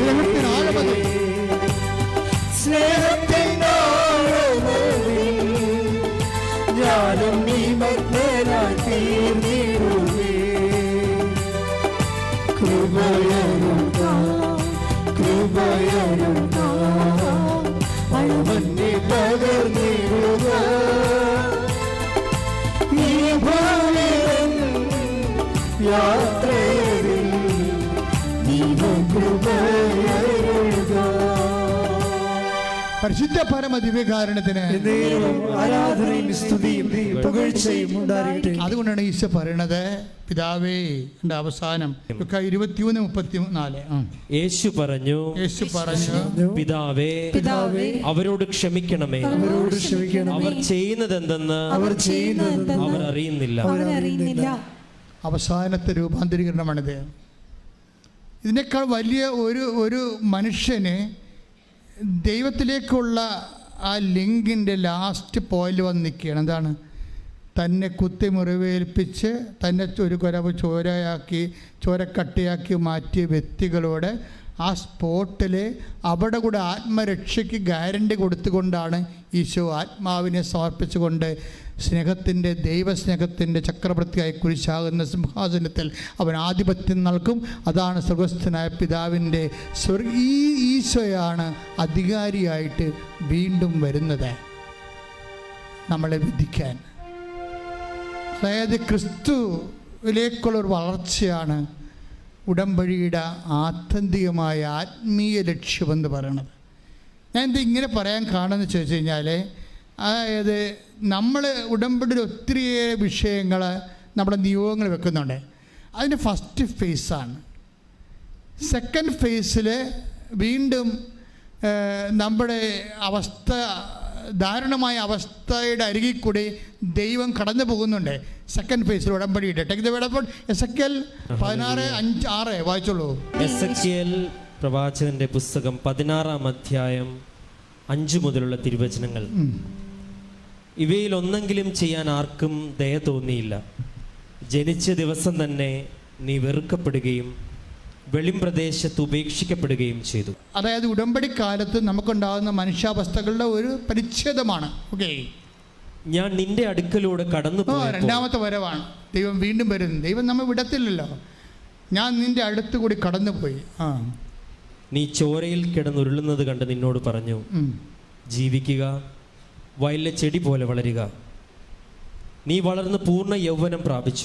6 മുതലുള്ള വചനങ്ങളാണ് രണ്ടാം ഘട്ടം എന്ന് പറയുന്നത്. നീ വളർന്നു. എന്താണ്? ദൈവത്തിൻ്റെ ആശീർവാദമാണ്. ഉടമ്പടിയിൽ വളർച്ച ഉണ്ടാകും തീർച്ചയായിട്ടും. നിങ്ങളുടെ ഭൗതിക ആത്മീയ മേഖലയിൽ എന്തുണ്ടാകും? വളർച്ച ഉണ്ടാകും. എന്താ കാര്യം? ദൈവമാണ് ഉടമ്പടിയുടെ അറ്റത്ത് നിൽക്കുന്ന ആള്. ഇത് ബയലാറ്ററൽ എഗ്രിമെൻ്റാണ്, ഉഭയകക്ഷിയാണ്. ഒരു കക്ഷി മാത്രമാണ് നീ, ഒരു കക്ഷി നിൻ്റെ ദൈവമാണ്. അതുകൊണ്ട് എന്താണ്, നിനക്ക് ജോലിയിലായാലും വീട്ടിലായാലും ആത്മീയമായാലും സാമ്പത്തികമായാലും കൃപയിലായാലും വളർച്ച ഉണ്ടാകും. കാര്യം എന്താണ്? You are under A blessing, വളരുക. എസെക്കിയേൽ 16:7 വായിക്കുന്നത്, രണ്ടാം ഘട്ടത്തിൻ്റെ ദൈവത്തിൻ്റെ വരവ്. ഈ രണ്ടാമത്തെ ഉടമ്പടി പുതുക്കലായിട്ട് കാണുവാൻ നമുക്ക് എടുക്കാം ഈ ഘട്ടത്തെ. എന്താണ്? നീ വളർന്നോ, പൂർണ്ണ യൗവനം പ്രാപിച്ചു. പൂർണ്ണ ആത്മീയമായാലും ഭൗതികമായാലും പൂർണ്ണ യൗവനം പ്രാപിച്ചു. നിന്റെ മാറിടം വളർന്നു, നിന്റെ മാറിടം വളർന്നു, മുടി തഴച്ചു. എങ്കിലും നീ നഗ്നയും അനാവൃതയുമായി. അപ്പം നമ്മൾ രണ്ടാം ഘട്ടത്തിലേക്ക് എത്തിയാലും കുറച്ച് പരാധീനതകൾ നമുക്ക് നിലനിൽക്കും. അപ്പം രണ്ടാം ഘട്ടം കൊണ്ട് ഇതിലാക്കാൻ നിർത്തിക്കളയല്ലോ. ദൈവം ഇതിന് ആത്മീയ വളർച്ചയായിട്ടാണ് കാണുന്നത്, നമ്മളിതൊരു ഭൗതിക വളർച്ചയായിട്ടാണ് എടുക്കുന്നത്. അതാണ് കുഴപ്പം വന്നിരിക്കുന്നത്. അതിന് ദൈവത്തിന് അത് നിസ്സാരമാണ്. ദൈവം ഉദ്ദേശിക്കുന്നത് എന്താണ്? ഇത് ആത്മീയ വളർച്ചയായിട്ടാണ് കണ്ടത്. ക്രിസ്തു കുരിശിൽ വളർന്ന് ദൈവത്വത്തിൻ്റെ പൂർണ്ണതയിലേക്ക് എത്തി മനുഷ്യത്വം അവന് മരിച്ചതുവരെ, അതിന് ട്രാൻസ്ഫിഗറേഷൻ സംഭവിക്കുന്നവരെ എന്താണ് വരെ നമ്മളിൽ ഒരു ട്രാൻസ്ഫിഗറേഷൻ സംഭവിക്കുന്നതിന് വേണ്ടി ദൈവം പല ഘട്ടങ്ങൾ നിശ്ചയിച്ച പോലെയാണ് ഇത് വായിച്ചു വരുന്നത്. എന്താണ് വായിച്ച് 8 വായിച്ചേ? ഞാൻ വീണ്ടും നിന്റെ അടുക്കൽ. മൂന്നാമത്തെ പ്രാവശ്യമാണ് കടന്നു പോണത്. ഉടമ്പടിയിലെ മൂന്നാമത്തെ പ്രാവശ്യത്തെ വരവാണ്. ഞാൻ വീണ്ടും യൗവനയുക്തയായി, പക്ഷെ നിന്നെ തിരക്കാനും കല്യാണം കഴിക്കാനും കല്യാണം കഴിപ്പിക്കാനും ആരുമില്ലായിരുന്നു. അപ്പം ഞാൻ നിന്റെ 3-ാം പ്രാവശ്യം നിന്റെ അടുത്തുകൂടി കടന്നുപോയി. നിന്റെ അടുക്കലൂടെ കടന്നു പോയപ്പോൾ നിന്നെ നോക്കി. നിനക്ക് വിവാഹപ്രായമായെന്ന് ഞാൻ മനസ്സിലാക്കി. നിനക്ക് വിവാഹപ്രായം വെച്ചാൽ ഉടമ്പടിക്ക് കാലമായി. അപ്പോഴാണ് ദൈവം ഉടമ്പടി ചെയ്യണം. നമ്മളാണിപ്പോൾ ഉടമ്പടി ചെയ്തിരിക്കുന്നത്. ദൈവം ഈ ഉടമ്പടി ഏറ്റെടുക്കുന്നത് 3-ാം ഘട്ടത്തിലാണ്. കാര്യം ഇത് കൃത്യമാകാതെ ദൈവം ഉടമ്പടി ഏറ്റെടുക്കത്തില്ലല്ലോ. അപ്പം എല്ലാം കൊണ്ടുവന്ന് ആടെ പ്രസവിക്കണം, പശുവിനെ വിൽക്കണം, അതൊക്കെ പറഞ്ഞുകൊണ്ട് കുത്തിക്കയറ്റി ഇട്ടും വീട്ടിൽ പോയ പോലെ പഴി നടക്കുക. ഇതിൻ്റെ ഒരു പ്രോസസ്സിംഗ് ഉണ്ട്. 3-ാം ഘട്ടമാകുമ്പോൾ ദൈവം ഈ സംഭവം ഏറ്റെടുക്കും. എന്താ ദൈവം? നീ ഉടമ്പടിക്ക് പക്വതയെന്ന് മനസ്സിലാക്കി, നീ യൗവനയുക്തയായി. ഉടമ്പടിക്ക് ഇപ്പോഴാണ് നീ പക്വത പ്രാപിച്ചിരിക്കണത്. അപ്പം അതിൻ്റെ ഓരോ ഘട്ടങ്ങൾ വായിച്ചാൽ മതി. അപ്പം എന്താ ചെയ്യണം? അപ്പം സംഭവിക്കണത്, എൻ്റെ മേലങ്കി കൊണ്ട് നിന്റെ നഗ്നത ഞാൻ മറച്ചു. എൻ്റെ മേലങ്കി കൊണ്ട് നിന്റെ നഗ്നത, അപ്പം എൻ്റെ മേലങ്കി കൊണ്ട് നഗ്നത ഞാൻ മറച്ചു. ഞാൻ നിന്നോട് സ്നേഹവാഗ്ദാനത്തോടെ ഒരു ഉടമ്പടി. വാഗ്ദാനങ്ങൾ ഇവിടെ വരണത്. ദൈവം ഇനി വാഗ്ദാനം ഇങ്ങോട്ട് തരണം ഇവിടെ വെച്ചാണ്. ഞാൻ നിന്നോട് സ്നേഹവാഗ്ദാനത്തോടെ എന്ത് ചെയ്ത്? ഒരു ഉടമ്പടി ചെയ്തു. നേരത്തെ നമ്മളെ ഉടമ്പടി ചെയ്തിരിക്കണത്. ഇപ്പം ദൈവം അത് സ്ഥിരീകരിച്ചുകൊണ്ടാണ്. അപ്പം നീ യൗവനയുക്തമായി ഉടമ്പടി ചെയ്യാൻ, ദൈവത്തോട് ഉടമ്പടി ചെയ്യാൻ വേണ്ടി മാത്രം ആത്മീയമായി വളർന്നു കഴിഞ്ഞു എന്ന് കണ്ടാൽ ദൈവം ആ ഉടമ്പടി സ്ഥിരീകരിക്കും. പ്രാർത്ഥിക്കുക, കർത്താവേ എൻ്റെ ജീവിതത്തിന്റെ ആത്മീയ ഘടകങ്ങളിൽ ഇതുപോലെയുള്ള വിവേചന ബുദ്ധിയോടുകൂടിയുള്ള വിശ്വാസ ജീവിത സുവിശേഷ സാക്ഷ്യയുടെ പക്വതയിലെത്തി ദൈവം തന്നെ ഉടമ്പടി സ്ഥിരീകരിക്കുവാൻ അഭിഷേകം ചെയ്യണമേ.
വചനത്തിൻ്റെ അഭിഷേകത്തിലാണ് നമ്മൾ ഇപ്പോൾ ഒത്തിരിയേറെ വിടുതലും രോഗസൗഖ്യവും ജീവിത വിഷയത്തിനും ദൈവിക ഇടപെടലുണ്ടാകുന്ന സമയമാണ്. എൻ്റെ മക്കൾ ഇത്രയും മാത്രം ചെയ്താൽ മതി. അച്ഛൻ പ്രാർത്ഥിച്ച് തീരുന്നവരെ നിങ്ങളുടെ തലയിൽ കൈവച്ചുകൊണ്ട് വിശ്വാസ പ്രമാണം ചൊല്ലിക്കൊണ്ടിരിക്കണം. അപ്പം നിങ്ങളുടെ ജീവിതത്തിൻ്റെ വ്യത്യസ്തങ്ങളായ വിഷയങ്ങൾ കർത്താവിനെ കാണിച്ചു തരുന്ന അനുസരിച്ചുകൊണ്ട് ഞാൻ പ്രാർത്ഥിച്ചുകൊണ്ടേയിരിക്കും. വിശ്വപ്രമാണം അറിയാൻ പറ്റാത്തവർ ഇടിമുഴക്കുമ്പോൾ സ്തുതിച്ചുകൊണ്ടിരിക്കണം. ശ്രുതിക്കട്ടെ, വിശ്വപ്രമാണം ചൊല്ലട്ടെ. കർത്താവെ, നിൻ്റെ ഉന്നതമായ നാമത്തിന് സ്വന്തം ചെയ്യുന്ന കർത്താവെ, നിൻ്റെ വിശുദ്ധ പൗരോഹിത്യത്തെ മഹത്വപ്പെടുത്തണമേ കർത്താവെ. കർത്താവെ, സഭയിലുള്ള സാന്നിധ്യം പ്രകടമാക്കണമേ കർത്താവെ. കർത്താവിൻ്റെ തിരുമറുമാർന്ന മരതകര, കർത്താവ് ആണിപ്പെടുതാർന്ന അത്ഭുതകരം ഓരോ മകൻ്റെ മേലും ഓരോ മകളുടെ മേലും വെക്കണമേ കർത്താവെ. അടിപ്പിണർ പോലെ, ആഘാതം പോലെ ദൈവിക ശക്തി ഉച്ചമുതൽ ഉള്ളംകാലം വരെ എല്ലാ കൊശങ്ങളിലും പെശുകളിലും ഇടിമിന്നലെ പോലെ പ്രസരിക്കട്ടെ. യേശുവിൻ്റെ നാമത്തിൽ മാരകരോഗങ്ങൾ, യേശുവിൻ്റെ നാമത്തിൽ മാരകരോഗങ്ങൾ, യേശുവിൻ്റെ നാമത്തിൽ മാരകരോഗങ്ങൾ മാറിപ്പോകട്ടെ. ശ്രുതിക്കട്ടെ. ഹല്ലേലൂയ, ഹല്ലേലൂയ, യേശുവേ, ഹല്ലേലൂയ, ഹല്ലേലൂയ. യേശുവേ, ആരാധന, ആരാധന, ആരാധന. ഹല്ലേലൂയ. വരേണമേ, എന്നിൽ നിറയണമേ, വരേണമേ, സൗഖ്യം നൽകണമേ, വരേണമേ, എന്നിൽ നിറയണമേ, വരേണമേ, സൗഖ്യം നൽകണമേ. എൻ്റെ മകളെ കൈയെടുക്കരുത്. എല്ലാ വെള്ളപ്പാണ്ട് രോഗങ്ങൾ, എപ്പിലെപ്സി രോഗങ്ങൾ, ഓട്ടിസം രോഗങ്ങൾ, ഹൃദയത്തിൻ്റെ ദോരങ്ങൾ, നടുവല്ല കസേരകൾ തെറ്റിയിരിക്കുന്ന അവസ്ഥകൾ, ജനിതകമായ വൈകല്യങ്ങളുള്ളവർ, അവരെല്ലാവർക്കും വേണ്ടി പ്രാർത്ഥിക്കുന്ന സമയമാണ്. നെഞ്ചിനെ കർത്താവ് കാണിക്കുന്നുണ്ട്. ശ്വാസകോശം ചുരുങ്ങുന്നവർ, വാരിപ്പറ്റ് ബലക്ഷമായിരിക്കുന്നവർ, അപകടത്തെ വാലിപ്പറ്റ് ഒടുങ്ങിപ്പോയവർ, അവരെല്ലാവരും ഈശോ കാണിക്കുന്നുണ്ട്. പ്രാർത്ഥനയിലൂടെ നമുക്ക് അവർക്ക് വേണ്ടി പ്രാർത്ഥിക്കാം. ഹൃദയത്തെ കാണിക്കുന്നുണ്ട്. കരളിന് വേണ്ടി പ്രാർത്ഥിക്കാം, ഗർഭാശയത്തിന് വേണ്ടി പ്രാർത്ഥിക്കാം, ഉദരാശയത്തിന് വേണ്ടി പ്രാർത്ഥിക്കാം, കിഡ്നികൾക്ക് വേണ്ടി പ്രാർത്ഥിക്കാം, അതുപോലെ തന്നെ പങ്ക്രിയാസിന് വേണ്ടി പ്രാർത്ഥിക്കാം. എല്ലാ മേഖലകളിലും സന്ധിബന്ധങ്ങളിലും ഇടിമുഴക്കം പോലെ ശ്രദ്ധിക്കട്ടെ, ഇടിമുഴക്കം പോലെ ശ്രദ്ധിക്കട്ടെ. എൻ്റെ കർത്താവിന് ഉന്നതമായ നാമത്തില് സഭയുടെ അധികാരത്തില് 38 വർഷം ഞാൻ അർപ്പിച്ച കൃപാനയുടെ യോഗ്യതയാൽ കൃപാസാൽത്താറെ ജീവനോടെ പ്രത്യക്ഷപ്പെട്ട മാതാവിന്റെ മധ്യസ്ഥത്തില് ഈ കാലങ്ങളിൽ നടന്നിട്ടുള്ള ആരാധന ശക്തിയാൽ യേശു ക്രിസ്തുവിന്റെ നാമത്തില് മാർഗരോഗങ്ങള്, തീരാവേദനകള്, ജീവദുരിതങ്ങള് യേശുവിന്റെ നാമത്തില്, യേശുവിന്റെ നാമത്തില്, യേശുവിന്റെ നാമത്തില്, യേശുവിന്റെ നാമത്തില് മാറിപ്പോകട്ടെ. ശ്രദ്ധിക്കട്ടെ. ഹല്ലേലൂയ, ഹല്ലേലൂയ, ഹല്ലേലൂയ, യേശുവേ, ഹല്ലേലൂയ, ഹല്ലേലൂയ, ഹല്ലേലൂയ. എന്നിൽ നിറയണമേ, വരേണമേ, സൗഖ്യം നൽകണമേ, വരേണമേ, എന്നിൽ നിറയണമേ, വരേണമേ, സൗഖ്യം നൽകണമേ. മക്കളെ കൈയെടുത്ത് കൈ നെഞ്ചത്ത് വെക്കണം. ഇപ്പം ജോലി ഇല്ലാത്തവർക്ക്, വരുമാനം മുട്ടിപ്പോയവർക്ക്, യാത്ര മുടങ്ങിപ്പോയവർക്ക്, മെഡിക്കൽ ടെസ്റ്റിന് പരാജയപ്പെട്ടവർക്ക്, പരീക്ഷകളുടെ റിസൾട്ട് പ്രതീക്ഷിക്കുന്നവർക്ക്, വസ്തു വിൽക്കാൻ പറ്റാതിരിക്കുന്നവർക്ക്, വീടില്ലാത്തവർക്ക്, വഴിയില്ലാത്തവർക്ക്, സാമ്പത്തിക മേഖല തകർച്ചയുള്ളവർക്ക്, വിവാഹം പിരിഞ്ഞ് ജീവിക്കുന്നവർക്ക്, ലഹരിയുടെയും മദ്യപാനത്തെ ആസക്തിയിൽ വിഷമിക്കുന്നവർക്ക്, വലിയ കടങ്ങളിലും കേസുകളിലും പെട്ട് വിഷമിക്കുന്നവർക്ക്, ഇന്ത്യയിലാകപ്പെട്ട വിടുതലിന് വേണ്ടി പ്രാർത്ഥിക്കട്ടെ. ശ്രദ്ധിക്കട്ടെ, ശ്രദ്ധിക്കട്ടെ. ഹല്ലേലൂയ, ഹല്ലേലൂയ. എൻ്റെ കർത്താവിന് ഉന്നതമായ നാമത്തില് സഭയുടെ അധികാരത്തില് 38 വർഷം അർപ്പിച്ച കൃപാന യോഗ്യതയാൽ കൃപാസാൽത്താറെ ജീവനുടെ പ്രത്യക്ഷയുടെ മാതാവിന്റെ മധ്യസ്ഥത്തിൽ യേശുക്രിസ്തു ഉന്നതമായ നാമത്തിൽ ജീവദുരിതങ്ങള്, ജീവ തടസ്സങ്ങള് യേശുവിന്റെ നാമത്തിൽ മാറിപ്പോകട്ടെ. ശ്രദ്ധിക്കട്ടെ. ഹല്ലേലൂയ, ഹല്ലേലൂയ, യേശുവേ, ഹല്ലേലൂയ, ഹല്ലേലൂയ, ഹല്ലേലൂയ, ഹല്ലേലൂയ, ഹല്ലേലൂയ. വരേണമേ, സൗഖ്യം നൽകണമേ, വരേണമേ, സൗഖ്യം നൽകണമേ,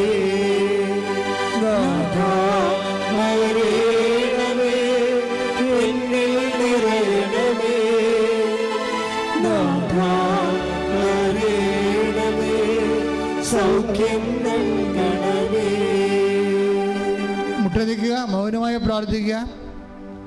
എന്തെങ്കിലും വിഷയം അച്ഛൻ വിട്ടുപോയിട്ടുണ്ടെങ്കിൽ മൗനമായി പ്രാർത്ഥിക്കുക.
കൈകൾ കൂപ്പി ശിരസ് നമിച്ച്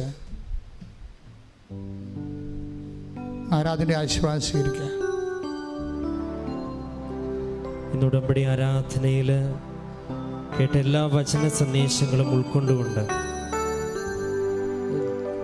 ജീവിക്കുക, വയലിലെ ചെടി പോലെ വളരുക എന്നുള്ള കർത്താവിൻ്റെ വലിയ വാഗ്ദാനത്തിൻ്റെ അഭിഷേകത്താൽ ഉടമ്പടിയിൽ അതിജീവനത്തിൻ്റെ അഭിഷേകം ലഭിക്കുവാൻ നമുക്ക് പ്രാർത്ഥിക്കാം. നമ്മളിൽ ആസന്ന മരണമായിരിക്കുന്ന നന്മയുടെ അംശങ്ങളെ ഉത്തേജിപ്പിക്കുവാൻ, ജ്വലിപ്പിക്കുവാൻ പ്രത്യേക അഭിഷേകത്തിനു വേണ്ടി നമുക്ക് പ്രാർത്ഥിക്കാം. വിശുദ്ധിയുടെ കൊടുമുടിയിലേക്കുള്ള നമ്മുടെ യാത്രയിൽ നമ്മൾക്കുണ്ടാകുന്ന ബുദ്ധിമുട്ടുകളെല്ലാം കൃപയുടെ ടാപ്പിംഗ് ടൈമാണെന്നുള്ള വലിയൊരു ബോധ്യവും അത് തിരിച്ചറിയുവാനുള്ള അഭിഷേകത്തിൻ്റെ നയനങ്ങളും തുറക്കുവാൻ ഇടവരുത്തണമേ എന്ന് നമുക്ക് പ്രാർത്ഥിക്കാം.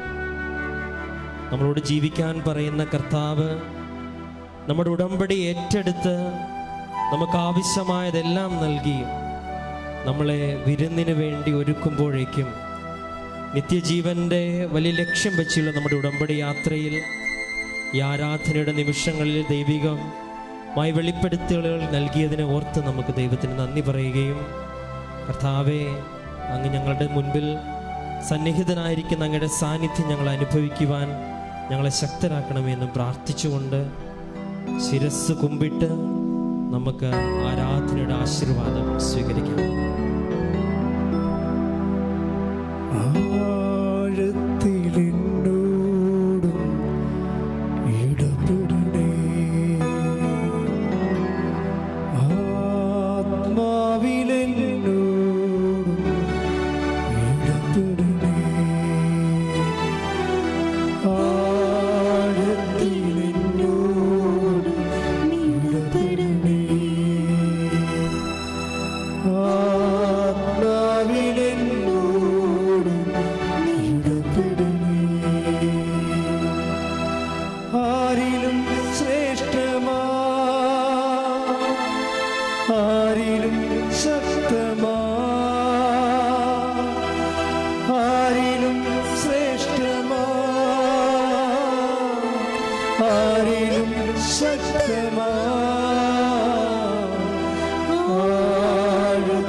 പരിശുദ്ധ പരമമാ ദിവ്യകാരുണ്യമേ, എന്നുമെന്നും അങ്ങേയ്ക്ക് ആരാധന. പരിശുദ്ധ പരമമാ ദിവ്യകാരുണ്യമേ എന്നുമെന്നും അങ്ങേക്കാരാധന. പരിശുദ്ധ പരമമാ ദിവ്യകാരുണ്യമേ എന്നുമെന്നും അങ്ങേക്കാരാധന. ആവേ ആവേ ആവേ മരിയ ആവേ ആവേ ആവേ മരിയ. ഒന്നാമത്തെ അറിയിപ്പ്, എല്ലാ ദിവസവും ഇവിടെ 7:30 കുർബാന. രാവിലെ 7:30 മണിക്കാണ് കുർബാന. ഞായറാഴ്ചയും 7:30 മണിക്കാണ് കുർബാന. ഉടമ്പടി ക്ലാസ് തുടങ്ങുന്നതും ഞായറാഴ്ച 10 മണിക്കാണ്. ഇട ദിവസങ്ങളിലെല്ലാം 7 മണിക്ക് ക്ലാസ് ഉണ്ട്. ഉടമ്പടി എടുത്തു പോയ ആൾക്കാർക്ക് അവരുടെ നാട്ടിൽ കൂട്ടായ്മകളുണ്ടെങ്കിൽ തീർച്ചയായിട്ടും അഖണ്ഡ ജപമാല ഇവിടെ നൽകുന്നതായിരിക്കും. ഓഫീസുമായി ബന്ധപ്പെടേണ്ടതാണ്. അതേത് രാജ്യത്തായാലും ഏത് സംസ്ഥാനത്തായാലും ഉടമ്പടി നിലനിൽക്കുന്നവർ ആ കൃപയെ നിലനിൽക്കാൻ വേണ്ടിയാണ് കൂട്ടായ്മകൾ ആചരിച്ച് അഖണ്ഡ ജപമാല മധ്യസ്ഥ പ്രാർത്ഥനയായിട്ട് നടത്തേണ്ടത്.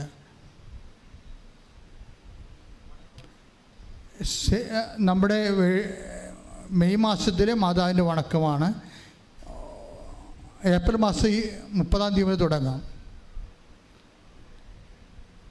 വണക്കങ്ങൾ വണക്കം ഓരോ ദിവസവും നിങ്ങൾക്ക് നിങ്ങളുടെ നിയോഗങ്ങൾക്ക് വേണ്ടി ഏറ്റെടുത്ത് കുടുംബത്തിൻ്റെ പേരിൽ നടത്താവുന്നതാണ്. ഓൺലൈനിൽ വീട്ടിലിരുന്ന് വണക്കം കൂടാൻ പറ്റും. നിങ്ങളുടെ പേരുൾപ്പെടെ നിങ്ങൾ പറയുന്ന ദിവസങ്ങളിൽ നിങ്ങളുടെ വണക്കം ഇവിടെ നടത്തി തരുന്നതായിരിക്കും. അത് ഓഫീസുമായി ബന്ധപ്പെടേണ്ടതാണ്.